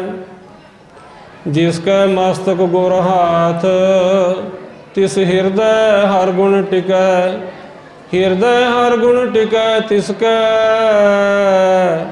जिस अंतर भाव भावनी होई। ਜਿਹੜੇ ਚੰਗੇ ਗੁਣ ਨੇ, ਸਤ, ਸੰਤੋਖ, ਦਇਆ, ਧਰਮ, ਧੀਰਜ, ਖਿਮਾ, ਇਹ ਗੁਣ ਕਿਹਦੇ ਕੋਲ ਟਿਕਦੇ ਨੇ? ਗੁਰੂ ਦਾ ਹੱਥ ਜਿਸ ਦੇ ਸਿਰ ਦੇ ਉੱਪਰ ਹੈ। ਹਿਰਦੈ ਹਰ ਗੁਣ ਟਿਕੈ ਤਿਸਕੈ, ਜਿਸ ਅੰਤਰ ਭਾਉ ਭਾਵਨੀ ਹੋਈ। ਜਿਹੜਾ ਪਰਮੇਸ਼ਰ ਦੇ ਡਰ ਵਿੱਚ ਰਹਿੰਦਾ ਹੈ, ਜਿਹੜਾ ਪਰਮੇਸ਼ਰ ਨਾਲ ਪਿਆਰ ਕਰਦਾ ਹੈ, ਉਸ ਦੇ ਅੰਦਰ ਹਿਰਦੇ ਦੇ ਵਿੱਚ ਇਹ ਸ਼ੁਭ ਗੁਣ ਟਿਕਦੇ ਨੇ। ਬਿਨ ਭੈ ਕਿਨੈ ਨਾ ਪ੍ਰੇਮ ਪਾਇਓ। ਬਿਨਾਂ ਭੈ ਤੋਂ ਕਿਸੇ ਨੇ ਵੀ ਪ੍ਰੇਮ ਨੂੰ ਨਹੀਂ ਪਾਇਆ। ਮਨ ਦੇ ਵਿੱਚ ਜਿਸ ਦੇ ਅੰਦਰ ਗੁਰੂ ਦਾ ਡਰ ਹੈ ਨਾ, ਪ੍ਰੇਮ ਵੀ ਉਸੇ ਨੂੰ ਹੀ ਮਿਲੇਗਾ। ਬਿਨ ਭੈ ਕਿਨੈ ਨਾ ਪ੍ਰੇਮ ਪਾਇਓ। ਬਿਨ ਭੈ ਪਾਰ ਨਾ ਉਤਰਿਆ ਕੋਈ। ਬਿਨਾਂ ਭੈ ਤੋਂ ਕੋਈ ਵੀ ਪਾਰ ਨਹੀਂ ਉਤਰਦਾ, ਕਿਸੇ ਦਾ ਵੀ ਪਾਰ ਉਤਾਰਾ ਨਹੀਂ ਹੋਣਾ ਹੈਗਾ। ਪਰਮੇਸ਼ਰ ਦਾ, ਗੁਰੂ ਦਾ ਡਰ ਹਿਰਦੇ ਵਿੱਚ ਰੱਖਣਾ ਅਤ ਜ਼ਰੂਰੀ ਹੈ, ਜਿਸ ਨੇ ਪਾਰ ਉਤਾਰਾ ਆਪਣਾ ਕਰਵਾਉਣਾ ਹੈ। ਬਿਨ ਭੈ ਕਿਨੈ ਨਾ ਪ੍ਰੇਮ ਪਾਇਓ। ਬਿਨ ਭੈ ਪਾਰ ਨਾ ਉਤਰਿਆ ਕੋਈ। ਭਾਉ ਭਾਉ ਪ੍ਰੀਤ ਨਾਨਕ ਤਿਸੈ ਲਾਗੈ। ਜਿਸ ਤੂੰ ਆਪਣੀ ਕਿਰਪਾ ਕਰਹਿ, ਤੇਰੀ ਭਗਤ ਭੰਡਾਰ ਅਸੰਖ। ਜਿਸ ਤੂੰ ਦੇਵੈ ਮੇਰੇ ਸੁਆਮੀ, ਤਿਸ ਮਿਲੈ। ਸੋ ਅਸੀਂ ਮੰਗੀਏ ਗੁਰੂ ਤੋਂ, ਹੇ ਗੁਰਦੇਵ ਪਿਤਾ ਜੀ, ਅਸੀਂ ਤੇ ਤੋਂ ਡਰਦੇ ਨਹੀਂ ਹਾਂ, ਅਸੀਂ ਬਹੁਤ ਗਲਤੀਆਂ ਕਰਦੇ ਹਾਂ। ਸਾਡੇ ਅੰਦਰ ਇਹ ਦਾਤ ਦੇਵੋ ਸਾਨੂੰ ਕਿ ਅਸੀਂ ਆਪ ਜੀ ਦੇ ਡਰ ਦੇ ਅਧੀਨ ਰਹੀਏ, ਅਸੀਂ ਆਪ ਜੀ ਤੋਂ ਡਰਦੇ ਰਹੀਏ। ਸੋ ਅਸੀਂ ਦਾਤਾਂ ਹੋਰ ਬਹੁਤ ਮੰਗਦੇ ਹਾਂ ਸਾਧ ਸੰਗਤ ਜੀ। ਦੁਨਿਆਵੀ ਦਾਤਾਂ, ਮਾਇਆਵੀ ਦਾਤਾਂ, ਜਿਹੜੀਆਂ ਦਾਤਾਂ ਇੱਥੇ ਹੀ ਰਹਿ ਜਾਣੀਆਂ ਨੇ, ਜਿਨ੍ਹਾਂ ਦਾ ਨਾਸ ਹੋ ਜਾਣਾ। ਪਰ ਅਸੀਂ ਇਹ ਵੀ ਦਾਤ ਮੰਗਿਆ ਕਰੀਏ ਕਿ ਵਾਹਿਗੁਰੂ ਜੀ ਸਾਨੂੰ ਆਪਣਾ ਡਰ ਬਖਸ਼, ਸਾਨੂੰ ਆਪਣੀ ਭਗਤੀ ਬਖਸ਼, ਸਾਨੂੰ ਆਪਣਾ ਪ੍ਰੇਮ ਬਖਸ਼। ਕਿਉਂਕਿ ਬਿਨਾਂ ਡਰ ਤੋਂ ਪ੍ਰੇਮ ਨਹੀਂ ਪਾਇਆ ਜਾ ਸਕਦਾ। ਤੂੰ ਆਪਣਾ ਡਰ ਸਾਨੂੰ ਬਖਸ਼ੇਗਾ ਤਾਂ ਹੀ ਸਾਡੇ ਮਨ ਦੇ ਵਿੱਚ ਪ੍ਰੇਮ ਆਏਗਾ। ਸਾਚ ਕਹੋ ਸੁਣ ਲਿਓ ਸਭੈ, ਜਿਨ ਪ੍ਰੇਮ ਕੀਓ ਤਿਨਹੀ ਪ੍ਰਭ ਪਾਇਓ। ਜਿਨ੍ਹਾਂ ਦੇ ਮਨ ਦੇ ਵਿੱਚ ਫਿਰ ਪ੍ਰੇਮ ਹੋਏਗਾ, ਉਹਨਾਂ ਨੂੰ ਪ੍ਰਭੂ ਦੀ ਪ੍ਰਾਪਤੀ ਹੋ ਜਾਏਗੀ। ਪਰ ਪ੍ਰੇਮ ਕਿਵੇਂ ਆਏਗਾ? ਜੇ ਭੈ ਹੋਏਗਾ ਮਨ ਦੇ ਵਿੱਚ। ਭੈ ਤੇਰਾ ਡਰ ਅਗਲਾ, ਖਬ ਖਬ ਛਿਜੈ ਦੇਹ। ਮਹਾਰਾਜ ਆਖਦੇ ਨੇ ਤੇਰੇ ਅੰਦਰ ਭੈ ਨਹੀਂ ਹੈ। ਕਹਿੰਦਾ ਜੀ ਨਹੀਂ। ਮਹਾਰਾਜ ਕਹਿੰਦੇ ਭੈ ਨੂੰ ਧਾਰਨ ਕਰ। ਕਿਰਪਾ ਕਰ ਦਿੱਤੀ ਸਤਿਗੁਰੂ ਨਾਨਕ ਦੇਵ ਮਹਾਰਾਜ ਜੀ ਨੇ। ਜਿਹੜਾ ਪਰਮੇਸ਼ਰ ਦੇ ਭੈ ਵਿੱਚ ਹੈ, ਉਹਨਾਂ ਨੂੰ ਫਿਰ ਜਮਾਂ ਦਾ ਡਰ ਨਹੀਂ ਲੱਗਦਾ। ਭੈ ਤੇਰਾ ਜਿਹੜਾ ਤੇਰੇ ਭੈ ਦੇ ਵਿੱਚ ਹੈ, ਡਰ ਅਗਲਾ, ਉਹਨਾਂ ਨੂੰ ਅਗਲਾ ਡਰ ਨਹੀਂ ਫਿਰ ਲੱਗਦਾ। ਅਗਲਾ ਡਰ ਉਹਨਾਂ ਦਾ ਖਤਮ ਹੋ ਜਾਂਦਾ। ਪਰ ਜਿਹੜਾ ਇੱਥੇ ਗੁਰੂ ਤੋਂ ਤਾਂ ਡਰਦਾ ਨਹੀਂ, ਲੋਕਾਂ ਤੋਂ ਆਮ ਡਰਦਾ ਰਹਿੰਦਾ, ਉਹਨਾਂ ਦਾ ਕੀ ਹੁੰਦਾ? ਖੱਬ ਖੱਬ ਛਿਜੈ ਦੇ। ਉਹਨਾਂ ਦੀ ਐਥੀ ਦੇਹੀ ਖੱਬ ਖੱਬ ਕੇ, ਮਾਇਆ ਵਿੱਚ ਖੱਬ ਖੱਬ ਕੇ ਜਾਣੀ ਦੇਹੀ ਛਿਜ ਜਾਂਦੀ ਹੈ। ਭਾਵ ਕਿ ਉਮਰ ਲੰਘ ਜਾਂਦੀ ਹੈ, ਨਾਸ ਹੋ ਜਾਂਦਾ ਉਹਨਾਂ ਦਾ। ਉਹਨਾਂ ਦੀ ਸਾਰੀ ਜ਼ਿੰਦਗੀ ਇਸੇ ਤਰ੍ਹਾਂ ਹੀ ਚਲੀ ਜਾਂਦੀ ਹੈ। ਪਰ ਜਿਨ੍ਹਾਂ ਦੇ ਮਨ ਦੇ ਵਿੱਚ ਡਰ ਹੈ, ਉਹਨਾਂ ਨੂੰ ਪਰਮੇਸ਼ਰ ਦੀ ਪ੍ਰਾਪਤੀ ਹੋ ਜਾਂਦੀ ਹੈ। ਉਹਨਾਂ ਨੂੰ ਫਿਰ ਕੋਈ ਜਮਾ ਦਾ ਡਰ ਨਹੀਂ ਰਹਿੰਦਾ। ਜਿਨ ਨਿਰਭਉ ਜਿਨ ਹਰ ਨਿਰਭਉ ਧਿਆਇਆ ਜੀ, ਤਿਨ ਕਾ ਭਾਉ ਸਭ ਗਵਾਸੀ।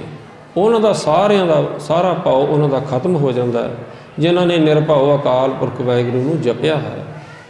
ਵਾਹਿਗੁਰੂ ਨਿਰਭਉ ਹੈ ਤਾਂ ਉਹ ਸਿੱਖ ਵੀ ਨਿਰਭਉ ਹੋ ਜਾਂਦਾ ਹੈ। ਨਿਰਭਉ ਜਪਦਾ ਜਪਦਾ, ਮੂਲ ਮੰਤਰ ਨਿਰਭਉ ਨਿਰਵੈਰ, ਇਸ ਵਿੱਚ ਆਉਂਦਾ ਹੈ ਨਿਰਭਉ। ਸੋ ਨਿਰਭਉ ਜਪਦਾ ਜਪਦਾ ਸਿੱਖ ਵੀ ਨਿਰਭਉ ਹੋ ਜਾਏਗਾ। ਨਿਰਭਉ ਹੋਏ ਨੇ ਸਿੱਖ, ਬੇਅੰਤ ਸ਼ਹੀਦੀਆਂ ਪ੍ਰਾਪਤ ਕੀਤੀਆਂ ਨੇ। ਉਹਨਾਂ ਨੂੰ ਇਹਨਾਂ ਲੋਕਾਂ ਦਾ ਕੋਈ ਡਰ ਨਹੀਂ ਸੀ, ਉਹ ਕੇਵਲ ਗੁਰੂ ਦੇ ਡਰ ਦੇ ਅਧੀਨ ਸਨ।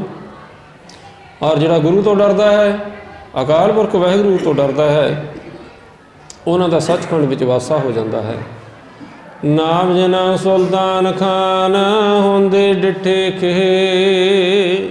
ਜਿਨ੍ਹਾਂ ਦਾ ਵੱਡਾ ਵੱਡਾ ਨਾਮ ਹੈ, ਅਸੀਂ ਸੁਲਤਾਨ ਹਾਂ ਜੀ, ਵੱਡੇ ਹਾਂ ਅਸੀਂ ਚੌਧਰੀ ਹਾਂ, ਅਸੀਂ ਰਾਜੇ ਹਾਂ ਜੀ। ਅਸੀਂ ਮਹਾਰਾਜ ਆਖਦੇ ਨੇ ਇਹ ਕੁਛ ਵੀ ਨਹੀਂ ਹੈਗੇ, ਇਹ ਤਾਂ ਖੇ ਹੁੰਦੇ ਅਸੀਂ ਦੇਖੇ ਨੇ, ਖੇ ਹੁੰਦੇ ਰਹਿਣਗੇ। ਵੱਡੇ ਵੱਡੇ ਪਹਿਲਾਂ ਵੀ ਰਾਜੇ ਹੋਏ ਨੇ। ਗਹਿਰੀ ਕਰਕੇ ਨੀਵ ਖੁਦਾਈ, ਉੱਪਰ ਮੰਡਪ ਛਾਏ, ਮਾਰ ਕੰਡੇ ਦੇ ਕੋ ਅਧਿਕਾਈ, ਜਿਨ ਤ੍ਰਿਣ ਧਰਮ ਮੂੰਡ ਬੁਲਾਏ। हमरो करता राम स्नेही, काहे रे नर गर्भ करत हो, बिन सजाए झूठी देही। मेरी मेरी कैरों करते दुर्योधन से भाई, 12 योजन छतर चला था, देही गिरजन खाई। सर्व सोइन की लंका होती, रावण से अधकाई, कहाँ पे दर बांधे हाथी, छिन में पई पराई। दरवासा से करत ठगौरी, जाद ए फल पाए, किरपा करी जन अपने ऊपर, नाम देव हर गुण गाए।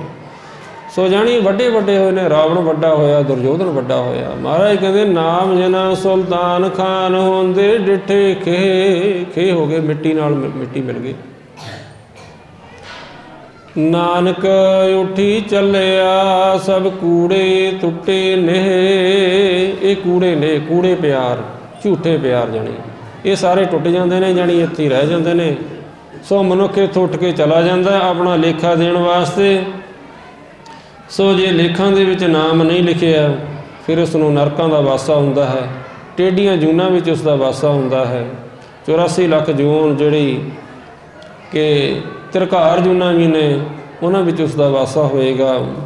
ਉਸ ਨੂੰ ਜਾਣੀ ਆ ਮਨੁੱਖਾ ਦੇਹੀ ਨਹੀਂ ਮਿਲੇਗੀ, ਅਤੇ ਸੱਚਖੰਡ ਵਿੱਚ ਵੀ ਉਸ ਦਾ ਵਾਸਾ ਨਹੀਂ ਹੋਏਗਾ, ਪਰਮੇਸ਼ਰ ਨਾਲ ਉਸ ਦਾ ਮਿਲਾਪ ਨਹੀਂ ਹੋਏਗਾ। ਪਰ ਜਿਨ੍ਹਾਂ ਨੇ ਹਿਰਦੇ ਦੇ ਵਿੱਚ ਨਾਮ ਲਿਖਿਆ ਹੈ ਭਾਈ, ਮਹਾਰਾਜ ਜੀ ਇਹ ਉਪਦੇਸ਼ ਦਿੰਦੇ ਨੇ। ਇਹ ਕੇਵਲ ਪਾਦੇ ਵਾਸਤੇ ਉਪਦੇਸ਼ ਨਹੀਂ ਹੈ, ਅੱਜ ਇਹ ਉਪਦੇਸ਼ ਸਾਧ ਸੰਗਤ ਜੀ ਸਾਡੇ ਵਾਸਤੇ ਆ, ਮੇਰੇ ਵਾਸਤੇ ਆ, ਆਪ ਜੀਆਂ ਵਾਸਤੇ ਆ। ਸੋ ਅਸੀਂ ਵੀ ਆਪਣੇ ਮੋਹ ਨੂੰ ਜਾਲੀਏ, ਸ੍ਰੇਸ਼ਟ ਜਿਹੜੀ ਬੁੱਧੀ ਦਾ ਅਸੀਂ ਕਾਗਜ਼ ਤਿਆਰ ਕਰੀਏ, ਵਾਰ-ਵਾਰ ਅਸੀਂ ਅਭਿਆਸ ਕਰੀਏ, ਐਸੀ ਅਸੀਂ ਸਿਆਹੀ ਤਿਆਰ ਕਰੀਏ। ਸੋ ਪਰਮੇਸ਼ਰ ਦੇ ਪ੍ਰੇਮ ਦੀ ਅਸੀਂ ਕਲਮ ਤਿਆਰ ਹੋਵੇ ਸਾਡੇ ਕੋਲੇ, ਅਸੀਂ ਗੁਰੂ ਨੂੰ ਪੁੱਛ ਕੇ ਵਿਚਾਰ ਲਿਖੀਏ, ਅਸੀਂ ਉਸ ਦੇ ਉੱਪਰ ਕੀ ਲਿਖੀਏ, ਨਾਮ ਲਿਖੀਏ, ਪਰਮੇਸ਼ਰ ਦੀ ਸਿਫਤ ਤੋਂ ਸਲਾਹ ਅਸੀਂ ਲਿਖੀਏ, ਪਰਮੇਸ਼ਰ ਦੇ ਗੁਣਾਂ ਨੂੰ ਅਸੀਂ ਲਿਖੀਏ। ਸੋ ਜਿਨ੍ਹਾਂ ਨੇ ਐਸਾ ਲੇਖਾ ਲਿਖਿਆ ਹੈ, ਸੋ ਉਹਨਾਂ ਦਾ ਦਰਗਾਹ ਵਿੱਚ ਵਾਸਾ ਹੋ ਜਾਏਗਾ, ਉਹਨਾਂ ਨੂੰ ਸੱਚਾ ਪ੍ਰਵਾਨਾ ਸਰਟੀਫਿਕੇਟ ਜਾਣੀ ਸੱਚਾ ਮਿਲ ਜਾਏਗਾ ਉਹਨਾਂ ਨੂੰ, ਅਤੇ ਇਹ ਨਾਮ ਦਾ ਸਰਟੀਫਿਕੇਟ ਦੇਖ ਕੇ ਉਹਨਾਂ ਦਾ ਸੱਚਖੰਡ ਵਿੱਚ ਵਾਸਾ ਹੋ ਜਾਣਾ ਹੈ ਭਾਈ। ਸੋ ਐਸਾ ਉਪਦੇਸ਼ ਸਤਿਗੁਰੂ ਨਾਨਕ ਦੇਵ ਮਹਾਰਾਜ ਜੀ ਨੇ ਪਾਦੇ ਨੂੰ ਬਖਸ਼ਿਆ ਹੈ ਭਾਈ। ਸੋ ਆਪਾਂ ਨੂੰ ਵੀ ਉਪਦੇਸ਼ ਹੈ। ਸੋ ਐਸੇ ਗੁਰਮਤਿ ਦੀ ਵਿਚਾਰ ਕਰਦਿਆਂ ਹੋਇਆਂ ਸਾਧ ਸੰਗਤ ਜੀ ਬੇਅੰਤ ਪ੍ਰਕਾਰ ਦੀਆਂ ਗਲਤੀਆਂ ਭੁੱਲਾਂ ਚੁੱਕਾਂ ਹੋ ਜਾਂਦੀਆਂ ਹਨ। ਸੋ ਮਹਾਰਾਜ ਜੀ ਕਿਰਪਾ ਕਰਨ, ਖਿਮਾ ਬਖਸ਼ਣ, ਸਤਿਗੁਰ ਮਹਾਰਾਜ ਜੀ ਅੱਗੋਂ ਵਾਸਤੇ ਸਮੱਤ ਬਖਸ਼ਣ। ਸਤਿਗੁਰੂ ਨਾਨਕ ਦੇਵ ਮਹਾਰਾਜ ਜੀ ਪਾਰ ਬ੍ਰਹਮ ਪਰਮੇਸ਼ਰ ਨੇ, ਗੁਰ ਸਮਰੱਥ, ਗੁਰ ਨਿਰੰਕਾਰ, ਗੁਰ ਉੱਚਾ ਅਗਮ ਅਪਾਰ। ਗੁਰ ਉੱਚਾ ਹੈ, ਗੁਰ ਅਗਮ ਹੈ, ਗੁਰੂ ਅਪਾਰ ਹੈ। ਗੁਰੂ ਦਾ ਕੋਈ ਪਾਰਾਵਾਰ ਨਹੀਂ ਹੈ। ਗੁਰ ਕੀ ਮਹਿਮਾ ਅਗਮ ਹੈ, ਕਿਆ ਕਥੇ ਕਥਨਹਾਰ। ਸਾਧ ਸੰਗਤ ਜੀ ਆਪਾਂ ਕਥਨ ਕਰਕੇ ਕੀ ਦੱਸ ਸਕਦੇ ਹਾਂ। ਸੋ ਮਹਾਰਾਜ ਜੀ ਦੇ ਜੀਵਨ ਦੇ ਵਿੱਚੋਂ ਇਹ ਇੱਕ ਝਲਕ ਪਾਈ ਹੈ ਸਾਧ ਸੰਗਤ ਜੀ ਆਪ ਜੀ ਦੀ ਸੇਵਾ ਦੇ ਵਿੱਚ, ਕਿ ਪਾਦੇ ਨੂੰ ਕਿਸ ਤਰ੍ਹਾਂ ਮਹਾਰਾਜ ਜੀ ਨੇ ਉਪਦੇਸ਼ ਦਿੱਤਾ। ਜੀਵਨ ਸਤਿਗੁਰ ਮਹਾਰਾਜ ਜੀ ਦਾ ਕੌਣ ਬਿਆਨ ਕਰ ਸਕਦਾ ਹੈ? ਕੋਈ ਵੀ ਨਹੀਂ ਬਿਆਨ ਕਰ ਸਕਦਾ। ਮਹਾਰਾਜ ਜੀ ਸਤਿਗੁਰ ਪੁਰਖ ਅਗਾਧ ਬੋਧ ਨੇ। ਮਹਾਰਾਜ ਜੀ ਪਾਰਾਵਾਰ ਕੋਈ ਨਹੀਂ ਹੈ ਸਤਿਗੁਰ ਮਹਾਰਾਜ ਜੀ ਦਾ। ਸੋ ਮਹਾਰਾਜ ਦਾ ਜੀਵਨ ਬਹੁਤ ਵੱਡਾ ਹੈ। ਬੇਅੰਤ ਜੀਵਾਂ ਦਾ ਉਧਾਰ ਕੀਤਾ ਮਹਾਰਾਜ ਜੀ ਨੇ। ਸੱਜਣ ਠੱਗ ਦਾ ਉਧਾਰ ਕੀਤਾ, ਕੌਡੇ ਰਾਖਸ਼ ਦਾ ਉਧਾਰ ਕੀਤਾ। ਮਹਾਰਾਜ ਜੀ ਨੇ ਸਿੱਧਾਂ ਨੂੰ ਸਮਝਾਇਆ। ਮਹਾਰਾਜ ਜੀ ਬਗਦਾਦ ਦੀ ਫੇਰੀ ਵਿੱਚ ਗਏ। ਸੋ ਬਾਬੇ ਤਾਰੇ 4 ਚੱਕ, 9 ਖੰਡ ਪ੍ਰਿਥਵੀ ਸੱਚਾ ਢੋਆ, ਗੁਰਮੁਖ ਕਲ ਵਿੱਚ ਪ੍ਰਗਟ ਹੋਆ। ਸੋ ਮਹਾਰਾਜ ਨੇ ਸਾਰੀ ਸ੍ਰਿਸ਼ਟੀ ਦਾ ਚੱਕਰ ਲਾਇਆ। ਤੋ ਸਤਨਾਮ ਦਾ ਮੰਤਰ ਦੇ ਕੇ ਮਹਾਰਾਜ ਨੇ ਸਾਰੀ ਸ੍ਰਿਸ਼ਟੀ ਨੂੰ ਉਤਾਰਿਆ ਹੈ। ਸੋ ਕਿਹੜੀ ਕਿਹੜੀ ਮਹਿਮਾ ਵਰਣਨ ਕਰੀਏ। ਗੁਰੂ ਅਗੰਮ ਹੈ, ਅਗਾਧ ਬੋਧ ਹੈ। ਸੋ ਗੁਰੂ ਦੀ ਮਹਿਮਾ ਕਥਨ ਨਹੀਂ ਕੀਤੀ ਜਾ ਸਕਦੀ ਸਾਧ ਸੰਗਤ ਜੀ। ਸੋ ਐਸੇ ਸਤਿਗੁਰੂ ਨਾਨਕ ਦੇਵ ਜੀ ਮਹਾਰਾਜ ਜਿਹੜੇ ਕਿ ਪਾਰ ਬ੍ਰਹਮ ਪਰਮੇਸ਼ਰ ਆਪ ਅਵਤਾਰ ਧਾਰਨ ਕਰਕੇ, ਮਨੁੱਖੀ ਦੇਹ ਧਾਰਨ ਕਰਕੇ ਆਇਆ ਹੈ। ਐਸੇ ਤਾਂ ਜੋ ਸਤਿਗੁਰੂ ਨਾਨਕ ਦੇਵ ਮਹਾਰਾਜ ਜੀ ਦਾ ਅਸੀਂ ਅਵਤਾਰ ਦਿਹਾੜਾ ਮਨਾ ਰਹੇ ਹਾਂ ਭਾਈ ਸਾਰਿਆਂ ਨੂੰ ਵਧਾਈਆਂ। ਮਹਾਰਾਜ ਦਾ ਇਹ ਅਵਤਾਰ ਦਿਹਾੜਾ ਹੋਇਆ ਹੈ। ਗੁਰੂ ਗੋਬਿੰਦ ਸਿੰਘ ਜੀ ਮਹਾਰਾਜ ਜੀ ਵੀ ਆਖਦੇ ਨੇ, 3 ਬੇਦੀਆਂ ਕੀ ਕੁਲ ਵਿਖੇ, ਪ੍ਰਗਟੇ ਨਾਨਕ ਰਾਏ। ਪ੍ਰਗਟ ਹੋਏ ਨੇ ਮਹਾਰਾਜ ਜੀ, ਸਭ ਸਿੱਖਨ ਕੋ ਸੁਖ ਦੇ, ਜਹ ਤੈ ਭਏ ਸਹਾਏ। ਸਾਰੇ ਸਿੱਖਾਂ ਨੂੰ ਮਹਾਰਾਜ ਨੇ ਸੁੱਖ ਦਿੱਤੇ ਨੇ। ਸੋ ਇੱਥੇ ਵੀ ਔਰ ਪਰਲੋਕ ਵਿੱਚ ਵੀ ਗੁਰੂ ਨਾਨਕ ਦੇਵ ਜੀ ਮਹਾਰਾਜ ਸਹਾਈ ਹੁੰਦੇ ਨੇ। ਸੋ ਸ੍ਰੀ ਗੁਰੂ ਗੋਬਿੰਦ ਸਿੰਘ ਜੀ ਮਹਾਰਾਜ ਜੀ ਇਹ ਮੋਹਰ ਲਾ ਰਹੇ ਨੇ ਕਿ ਭਾਈ ਗੁਰੂ ਨਾਨਕ ਦੇਵ ਜੀ ਸਹਾਈ ਹੁੰਦੇ ਨੇ।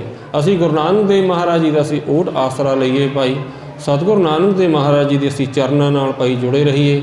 ਮਹਾਰਾਜ ਕਿਰਪਾ ਕਰਨ, ਬਖਸ਼ਿਸ਼ ਕਰਨ ਭਾਈ।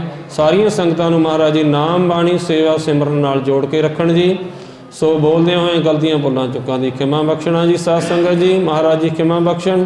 ਸਾਧ ਸੰਗਤ ਜੀ ਸਾਰੇ ਗੱਜ ਕੇ ਆਖੋ ਜੀ ਵਾਹਿਗੁਰੂ ਜੀ ਕਾ ਖਾਲਸਾ ਵਾਹਿਗੁਰੂ ਜੀ ਕੀ ਫਤਿਹ।